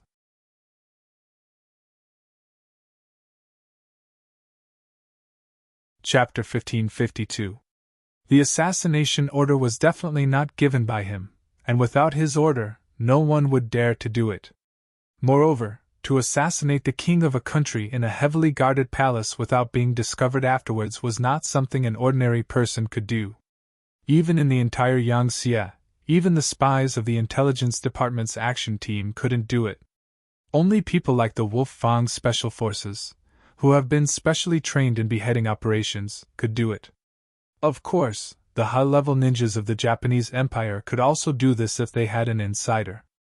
In Yang Chidong's eyes, without his order, these two armies wouldn't dare to act without orders. Then who could be the murderer? What good would killing King Abdul do to the person who did it? Yang Chidong, who was puzzled, was really puzzled. This sudden incident was not as simple as the killing of a king. At least, it showed that there was a dark hand behind the scenes that he couldn't see or didn't know about. Since they had the ability to kill King Abdul, then could they also pose a threat to his safety? Of course, Yang Chidong was now at the level of a grandmaster, and he had Okura's protection. Unless someone could kill him in an instant, there would be no chance. But this didn't mean that his family would be safe. Beta Persei immediately sent a report to Yang Wu and asked him to increase the security level of the Resin City Palace. Although he didn't think of the reason, it was necessary to take precautions. Understood. Beta Persei also thought of something, and his expression changed drastically. Then he turned and went to the telegraph office. Yang Chenong was left alone in the tent, and he was silent for a long time. With Okura's help, there was really no one in the world that could make him feel afraid. If there was one, it would be the people in the dark. Because such a person, you don't know who they are, what kind of means they will use, and what kind of method they will appear in front of you. If he made a mistake and fell into the other party's trap, he would have to pay a heavy price. This was especially true for his family and children in the palace. If any of them were hurt, Yang Chendong would not be able to accept it psychologically. In his previous life, he was an orphan. Other than the military and he had no other relatives. But in this life, he had these family members, so as a man, he had to protect them well. Anyone who wanted to harm them would have to go through him first. Otherwise, if they suffered any losses, even if he found the culprit and tore him into pieces, it would be too late for regrets. It would not be enough to make up for everything. Who? Yang Chedong, who had been sitting for a long time, slowly stood up. He had already decided to let Yang San investigate this matter personally. At the same time, he had also arranged for the members of the Langius Special Forces to be hidden outside the palace of Resin City as an extra layer of insurance. At this moment, he suddenly felt like there was a dagger at his back. But no matter what kind of feelings he had, the problem of Bangla still had to be solved. Their king, Abdul, was assassinated. Presumably, everyone would think that he was the culprit. If that was the case, it would be impossible to reclaim this place peacefully. After all, how could the five-star army, which even their king could not tolerate, gain the trust of Bangla's officials and generals? Since peaceful means could not solve the problem, then they would fight. Fight until the opponent was afraid, until the opponent surrendered, until Bangla was destroyed. They were the ones who attacked Yangtze's Myanmar province first. Now, it was time for them to pay the price. If they were not convinced, then they would fight until they were convinced. If they did not surrender, then they would fight until they surrendered. The death of King Abdul could not stop the advance of the five-star army. Early the next morning, the 2nd and 4th Divisions of the Cold Front Division were fully armed and arrived at the outskirts of Sadpur city. When they were 3 miles away, the cannons roared and shells whizzed through the air towards the 5 city towers. After a round of cannon fire, the city walls collapsed. Using this opportunity, the 1st Cavalry Army and the new Army's elite cavalry attacked from the left and right respectively. Sadpur city fell. This battle seemed to be very easy. But that was only because of the advantage of the firearms. In fact, it was not that there was no resistance at all. For example, when the 2 cavalry armies charged into the city, they encountered a lot of resistance. Especially after entering the city, there would be people shooting arrows from the dark corners from time to time. Because of this, both cavalry armies suffered casualties, especially the new army. Just after entering the city, the number of soldiers killed and injured exceeded 2,000. For the new army, this was already a defeat. Such a large number of casualties made them too ashamed to face anyone, let alone report the losses to Yang Chendong. But how could Yang Chendong, who always had full control of the army, not know? After listening to Beta Persei's report, he only replied with a cold expression. Understood. Although it seemed like there was nothing else to say, in the following siege battle, the artillery fire of the Cold Front Division became even fiercer. Not only that, the Air Force was also used. Fire burned the various cities belonging to Bangra. It was as if wherever the army went, there would be wails, corpses, and scorched earth. This was Yang Chenong's revenge for the resistance of the Bangra people. Weren't you willing to shoot arrows from the back? Fine, I won't even give you the chance to do so. When are you going to blow up the city and burn it again? Only when you have no place to hide will we enter the city. Not only that, along the way, the Bangra generals who resisted the 5-star army were all skinned alive and wrapped in grass. No matter if it was a dead general or a living general, it was the same. In this battle, the 5-star army had shown their cruel side, completely changing the image of the Han people in the eyes of others. They were magnanimous and kind. Yang Chindong never showed mercy to his enemies. Yang Chindong always said to everyone that if one repaid evil with good, how would one repay good? If you are not kind, I will not be righteous. If you can do it on the first day, I will do it on the 15th day. In the end, let's see who is afraid. The kindness of the Han people had always been given to those who had the intention to correct their mistakes and were kind-hearted. As for those kind and black-hearted jackals, forget it. Against them, Yang Chindong had plenty of hunting rifles in his hands. Regarding Yang Chindong's decision, none of the generals in the army objected. Firstly, they were used to seeing life and death, and knew that being kind to the enemy was being cruel to oneself. They knew that if the enemy was not eliminated, it would be harmful to oneself. Secondly, this time, it was Bangra who attacked Myanmar first, so it was time to teach them a lesson. It was like when someone punched you, but because of the limited strength, the punch did not kill you. Now that it was your turn, of course, you had to use as much strength as you could. Thirdly, which was also the most important point, everyone trusted Yang Chindong. Over the years, his position and authority in the army was unchallenged. His words were like the truth, and everyone was used to obeying.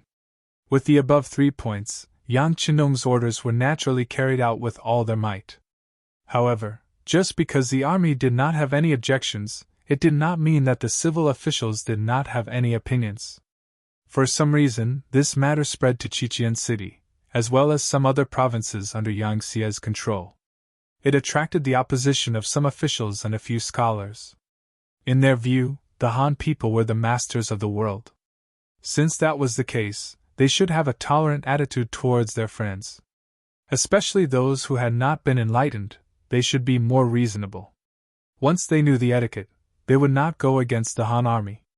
What's more, this time, it was April who was assassinated first. As his subjects, it was normal for them to retaliate. These rumors were also gathered by the intelligence department and reported to Yang Chindong. This made Beta Persei, who was on the side, curse on the spot. These scholars, to think that they keep talking about those who know the truth and the sage's principles. Don't they even know right from wrong? That bullshit King Abu was not killed by us at all. He was about to surrender. How could we kill him? It was obvious that someone was trying to frame him. How can these people be the accomplices of a villain? Yang Chindong agreed with Beta Persei's words. It was impossible to say that he was not angry. He was fighting and killing on the front lines, risking his life at all times to bring glory to the Han people and let them live a good life. Now, they had taken advantage of him and were still acting obedient. What magnanimity, what magnanimity, they really did not know fear. With anger in his heart, he curiously looked at the list of names from the intelligence department. He wanted to see who was on it and who he was familiar with. Not to mention the list, he really saw a few familiar faces. For example, the Deputy Minister of the Ministry of Ethnic Affairs, Dong Chuanfu, and the Deputy Director of the Ministry of Grain, Yan Lianxue. These two people, because their positions were not low and their positions were very important, their names left some impression in Yang Chindong's heart. As for the others, he didn't care. They were just some unknown names that couldn't arouse his interest in the slightest. The list also recorded some of their opinions. The most important thing was that they were the Celestial Empire and were a country of etiquette, so they should help some small countries. How could the army do such a cruel thing? Yang Chindong only laughed coldly at this. In his eyes, these people were not real scholars. From Yang Chindong's point of view, a true scholar was not only a scholar who could write essays and recite poems, but also a person whose essays were creative and thoughtful. Moreover, they were also people who had humanistic feelings and social sciences. Moreover, real scholars were people who were the most serious, full of a sense of justice, and who cherished their own reputation the most.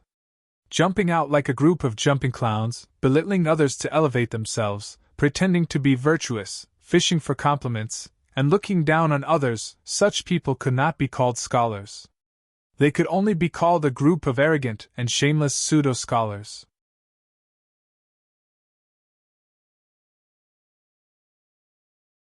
Chapter 1553. Thinking about it, they were quite pitiful. Because they had low self-esteem, were reclusive, and were not accepted by the world, they could only use such claptrap and lowly methods to attract the public's attention. If it was just to attract the public's attention, Yang Qindong was not willing to comment on it. He had a lot of things to do in a day, and there were also a lot of things that needed to be decided by him. He did not have the time and energy to pay attention to these people who did not have a strong sense of existence. However, they should not have attacked the military. This touched Yang Qindong's bottom line. Yang Qindong's way of ruling the country was not complicated. It could even be said that it was somewhat simple. In order to better manage the areas under his rule, he would give the civil officials great power. He only needed to divide the work. As for the more detailed work, he would let the people under him do it. He only needed to wait and see the results. If the results were good, he would continue to use them. If the results were not good, or if it proved that the person was not capable, he would just replace them. Sometimes, he would even indulge the civil officials. This was a form of respect for them, and also a strategy to manage the country. After all, the civil officials were important. As long as they were given what they needed, these people would work hard for him. This could solve many of the troubles of a monarch. He could indulge the civil officials, but there was one thing that no one could touch. Even if it was an important official, or an indispensable existence in the eyes of others, it was still not allowed. This matter was related to the transfer of military authority in the army. Looking at the history of the dynasties, the reason why the founding monarchs were always at the same level was because they enjoyed the supreme ability to transfer military power. In the later years of the dynasty, due to various needs of balance, the monarchs had to give up military power and began to play all kinds of tricks with the civil officials. By doing so, it seemed that they could hold great power and know everything about the country. However, if they neglected the importance of military power, the final result was that the civil officials could control the military. Once they met a strong opponent, they would not even have the power to fight back. Moreover, a monarch who did not hold military power could not gain the respect of his subjects. After all, if he did not have any means to intimidate them, why should they be afraid of him? Yang Qindong, who understood this principle and saw through its essence, firmly grasped the military power in his hands. In this way, he had the power to change the situation at any time, hanging a sword of Damocles over the heads of the civil officials. As such, they had no choice but to obey. When Beta Persei was trying hard to hold back his laughter, Yang Qindong spoke again. "Send a telegram to Deputy City Lord Luan Shaochen. Tell him to keep an eye on this matter. If anyone on this list dares to not go, they will be stripped of their official position and will never be employed again. Their descendants will also not be able to be officials for 3 generations." Yang Qindong was worried that these people would play tricks when they saw the real move, so he came up with such a punishment system. Don't underestimate these so-called scholars who boasted of being virtuous and virtuous. Pick out one of them and put them in the future, they would all be at the level of emperors. Especially when it came to pretending to be dead, they were all top-notch experts. If they didn't set some bottom lines, they would really come up with all kinds of tricks. The telegram flew straight to Crimson City and soon appeared on the desk of the City Lord of Crimson City, Yu Qian. Not only that, but Deputy City Lord Luan Shaochun and Yang Wu of the Yang family also received the same telegram. The telegram was made public and had no intention of keeping it a secret. In just half a day, the news had spread everywhere. Dong Qianfu, who was named in the telegram, had a gloomy expression on his face. In his office, Yan Lianshui, the deputy director of the grain department, was crying and complaining with tears and snot running down his face. "Elder Dong, they clearly don't see eye to eye with us. They think we're talking too much and want to make an example out of us. As our leader, you must speak out against it.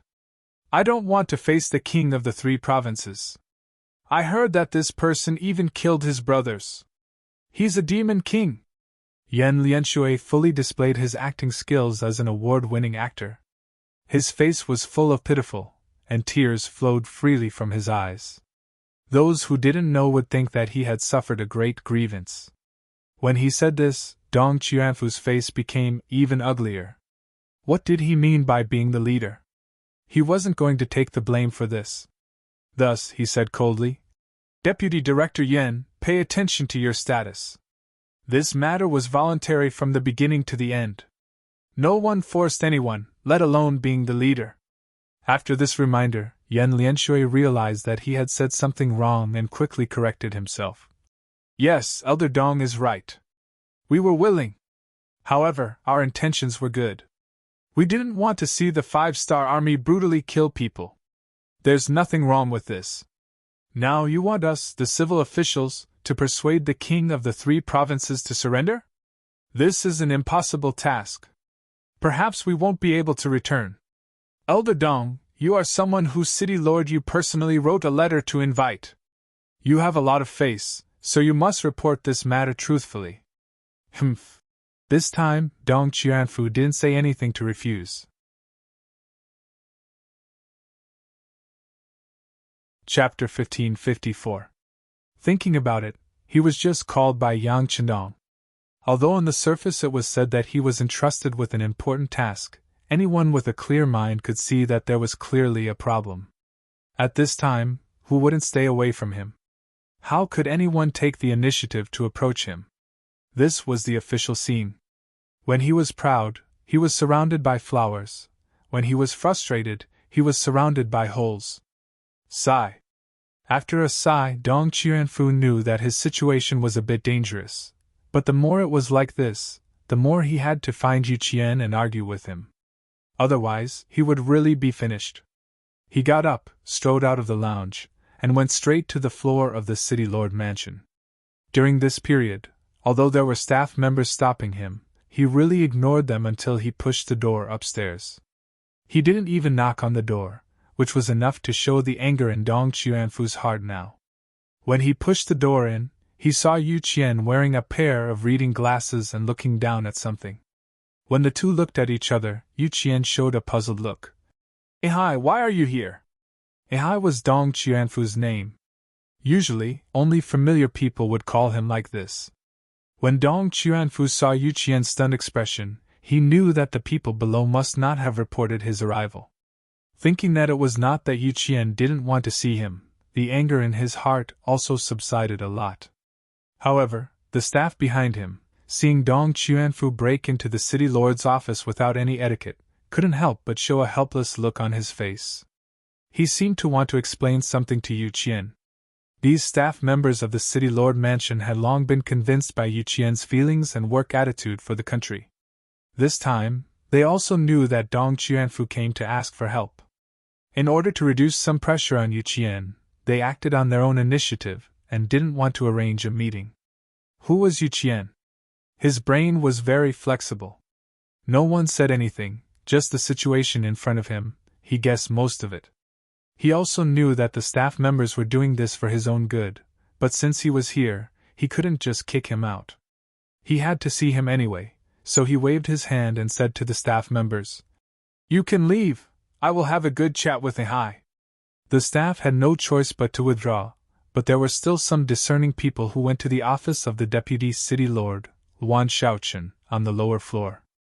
After the office door was closed, Yu Qian stood up and personally poured a cup of tea for Dong Qianfu. Then, he sat down on the sofa in the reception area. Hi, you already know? In public. Dong Qianfu raised his head and wanted to say something. However, Yu Qian waved his hand and said, Hi, you are too reckless this time. You don't know what happened at all. And the person who blamed was Yang Xie's subordinate. It would be strange if Bugnam of Gojoseon wasn't angry. Since he knew the cause and effect of this matter, whether it was for public or private reasons, Yu Qian wouldn't stop this matter. If the person involved wasn't Dong Qianfu, who he had worked hard to win over from the southern Ming Empire, he wouldn't even care about this. Even if he did care, with Yu Qian's personality, he would just tell the truth and do the work of the other party. As for personal reasons, he didn't even want to think about it. Yu Qian wasn't that kind of person. In history, if he was willing to go along with other people, his family wouldn't be unable to even afford a coffin after his death. He even needed to take care of the embroidered uniform guards in the future. Ihai, no one can help you with this matter. You have to think of a way to save yourself and complete the mission the king gave you. Yu Qian thought about it, and felt that this was the only way. When he heard that he had to complete the mission and meet the king of the 3 provinces, Zhu Huitong, he was afraid that it would be disastrous.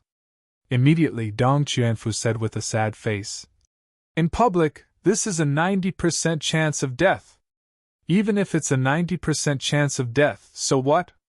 You still have to go." Yu Qian's face suddenly became serious as he spoke with a firm voice. In history, this person didn't take personal life and death seriously. When the great Ming's wooden fortress was defeated and Yes Hen of Walla led his troops, everyone was in a panic. Some people even thought about moving the capital to Nanjing. Only he stood up without hesitation. In the end, he was the one who turned the tide. How could such a person be afraid of death? As long as he thought that something was worth doing, even if he was in the vortex of death, he wouldn't frown.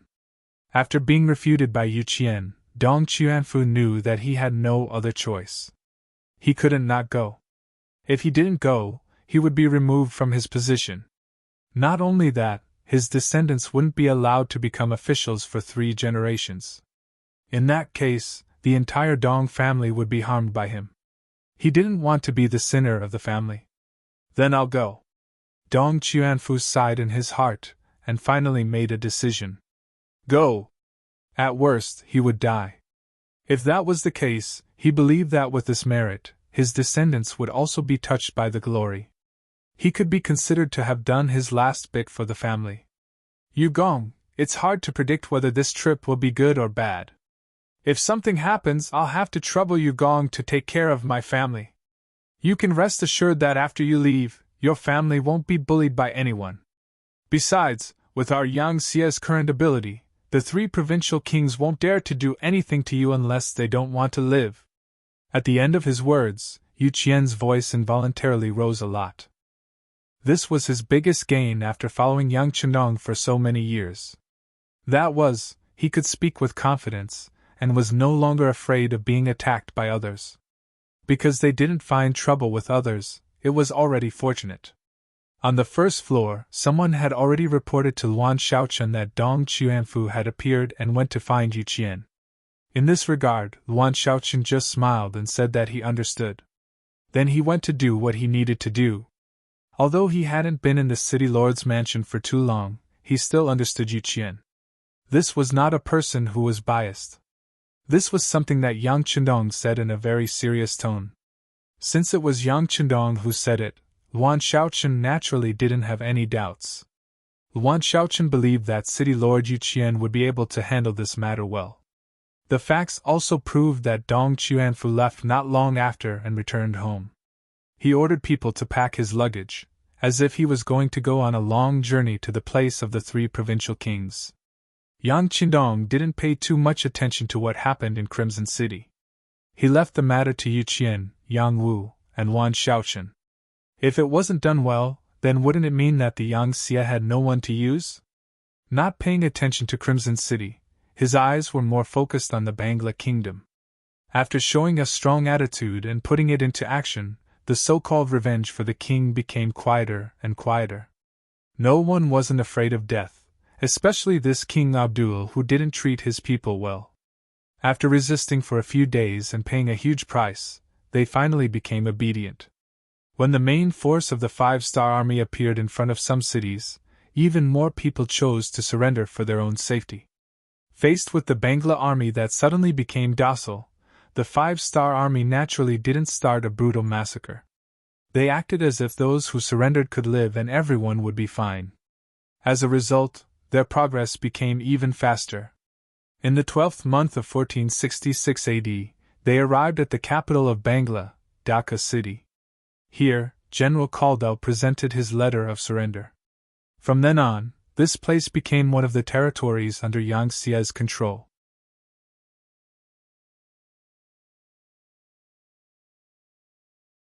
Chapter 1555. In the palace of Dhaka city, Yang Chandong admired the scenery under the guidance of General Caldwell.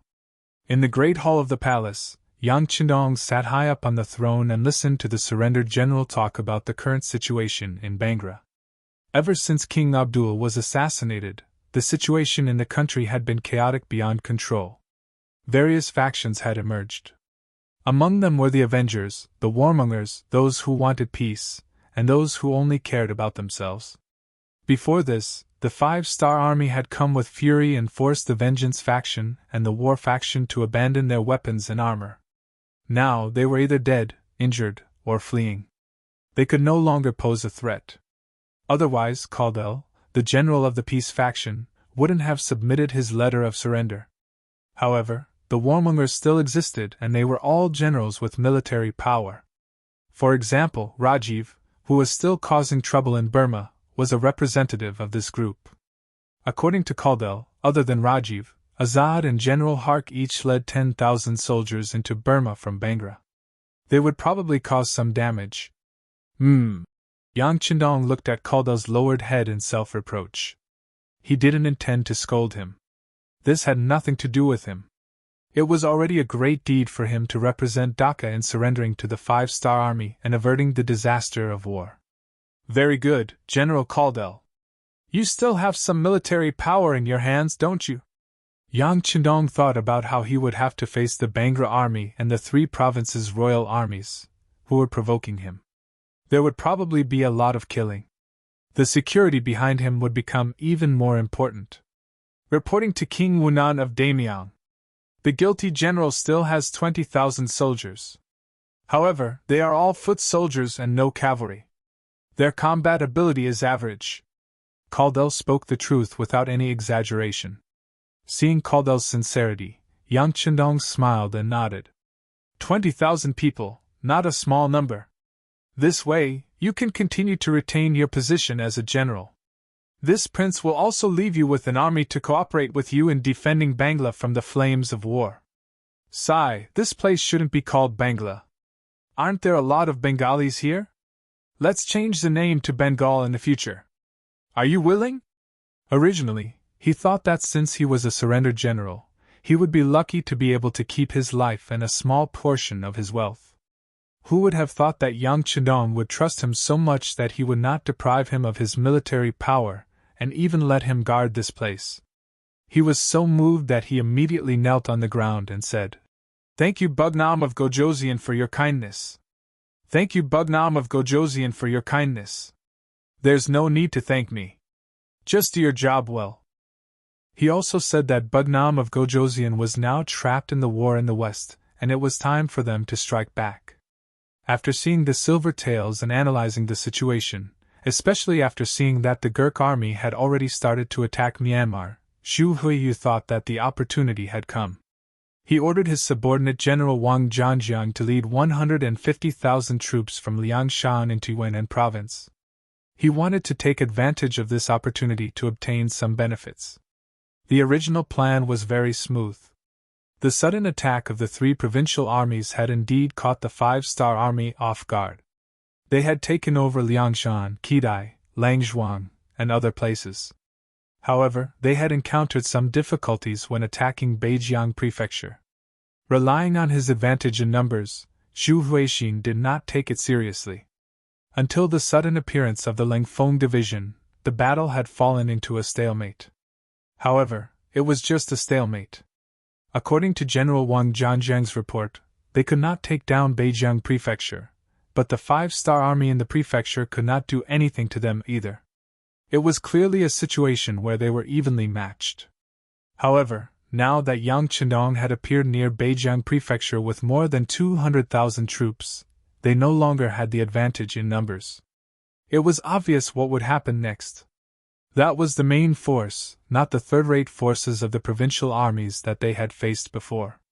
The soldiers who were qualified to follow Yang Chendong were definitely veterans who had experienced hundreds of battles and could fight against 10 people each. In such a situation, the first thing Zhu Huixin should do was to order Wang Zhangjiang to retreat.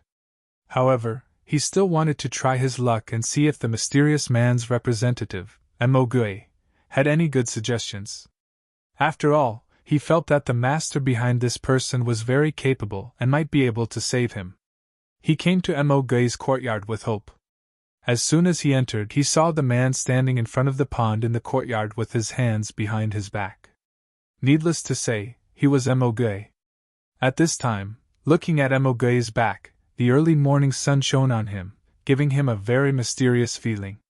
This was the feeling that he needed. He would not forget Uncle Ying's instructions when he came, which was to speak less and act mysterious. In short, the more mysterious, the better.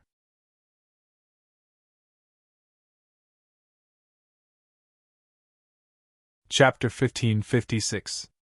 In order to achieve this goal, Mo Gui had indeed spoken very little ever since he came to the territory of the 3 provincial kings. In order to keep a low profile, he would reveal some crucial information from time to time. Moreover, they were all extremely confidential information about Yang Xie, some of which couldn't be bought with money. Hence, he was extremely mysterious. Mr. Mo. As soon as he saw Mo Gui's figure, Zhu Huihua somehow felt a lot more confident, and he also became much more confident when he spoke. Yes, Your Highness.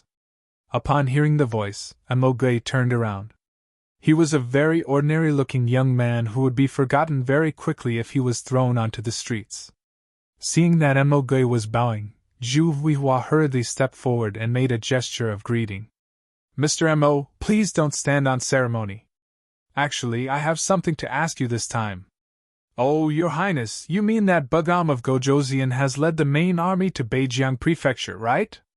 As usual, Mo Gui said as if he had already guessed the outcome as soon as Zhu Huihua spoke. Zhu Huihua was already used to Mo Gui's foresight. He immediately chuckled and said, That's right, but what do you think, Mr. Mo? Let's talk, Mo Gui said after hesitating for a moment. Then, afraid that the other party wouldn't understand, he said with a smile, We can't defeat them. The combat power of the 5-star army's main force is not something an ordinary army can match. However, if we can negotiate, there will be a chance. Zhu Huihua also agreed with Mo Gui's words. He knew very well what kind of soldiers he had in his hands. They were formed by some young men for the sake of earning money. Many of them had never even seen blood before. It would be impossible for such an army to defeat veterans on the battlefield, not to mention that the 5-star army also had the most powerful firearms in the world. On the battlefield, the death rate of recruits was the highest. If the battle was more difficult, the death rate could reach 60% or even higher. This meant that after a battle, 10 recruits might die or be unable to continue fighting due to injuries, leaving only about 4 people left. In the second battle, this ratio would be even lower, and they might lose 1 or 2 people. After 3 to 5 battles, it would be considered good if 1 or 2 of the initial 10 people were left. Only the soldiers who stayed behind could be considered veterans of 100 battles and be called elites. Such a ratio could be found everywhere in the 5-star army, especially in the world's first cavalry army and the new army, where more than 90% of the soldiers were elites. What kind of terrifying battle prowess would they possess? One could even imagine it with one's toes. It was normal to lose, but when he heard that there was a chance to negotiate, Zhu Huichun was a little confused. When Yang Chendong heard about this, they became ambassadors and were responsible for negotiating with the kings of the 3 provinces. They also changed into Yang Xie's formal attire, Chinese tunic suits. The leader of the group was Dong Chuanfu, the vice minister of the Ministry of Ethnic Affairs. With his rank, he could be considered a senior official. He could sit in a bright and spacious office in Resin City and give out orders. There would naturally be people working for him. Then, he could drink hot tea, take a hot bath that was prepared 24 hours a day, and talk about life. He could enjoy a decent salary and live a happy life with his family. He didn't have to care about the fights outside. But because he didn't keep his mouth shut, he ended up like this. They came to Yunnan Manor. Apart from the pleasant weather, it couldn't compare to Resin City in any way. When they first came here, they were disgusted by the fact that they had to go to the toilet. Thinking back to when they were in Crimson City, whether it was the office building or the building they lived in, there were toilets, and drains that could be used. But now, in this small courtyard, they had to go to the toilet in the same place. The weather was getting hotter and hotter. Just the smell was unbearable, not to mention the flies flying around.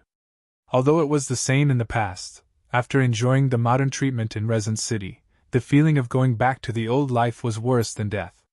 However, they had no choice because it was Yang Qindong's orders in the first place. Besides, he even named them. Hence, none of them could escape. Even though he knew that it would be difficult to complete the task, he still had to come. He was no longer doing it for himself, but for the sake of his entire family. Along the way, they first arrived in Yunnan Province, after which they headed north. During this period, they set off from Beijiang Prefecture, which allowed them to see the true appearance of the battlefield. When they saw the corpses and blood all over the ground, as well as the stench that did not dissipate for a long time, this kind of visual experience was far from what was recorded in the books of the sages. This also made them realize how cruel war was. The slightest carelessness could cause them to lose their lives. They wanted to let them know clearly how tough it was for the Five-Star Army to conquer the East and West. They wanted to let them know that perhaps the Five-Star Army had their own reasons for doing what they did in the Delhi Sultanate. Some people said that reading 10,000 books was not as good as traveling 10,000 miles. That scene was actually happening to Dong Chuanfu and the others now. It was only when their thinking changed that they realized their mistake. When they arrived at Yunnan Prefecture, they were thrown into a small courtyard and not allowed to leave. They also realized that the task this time wasn't that easy to complete. If they didn't do it well, they might even lose their lives here. Although the 18 officials were prepared to die before coming here, they were all prepared to die. However, as long as there was a little hope of survival, who wouldn't try their best to grab it? There was a change in their mentality, and they clearly knew that it wouldn't be easy to leave. Everyone was only thinking about one thing, and that was how to complete the negotiation task given to them by Yang Qindong. As for whether they would still be talkative if they survived this time, the 18 of them would probably become very obedient even without being reminded. However, they had to negotiate first, right? Now that they couldn't even see a single person, who were they supposed to negotiate with? How were they supposed to complete the task? How were they supposed to influence their opponents? Of course, there was no such thing as influence. However, they had to see the person in question before they could talk, right? After being thrown into the courtyard for more than 10 days, everyone's temperament gradually became impatient. While they were reflecting on their mistakes, they were also cursing Zhu Huiyun, the prince of the 3 provinces, in their hearts for being disloyal, unfilial, and immoral. They could only curse in their hearts. After coming to Yunnan Prefecture from Qiqian City, they finally understood what it meant to live under someone else's roof, and what it meant to act according to other people's wishes. Especially after seeing the soldiers of the 3 provinces waiting outside the courtyard. They were here to protect their safety, but in fact, weren't they monitoring their every move? If necessary, they might even kill them all.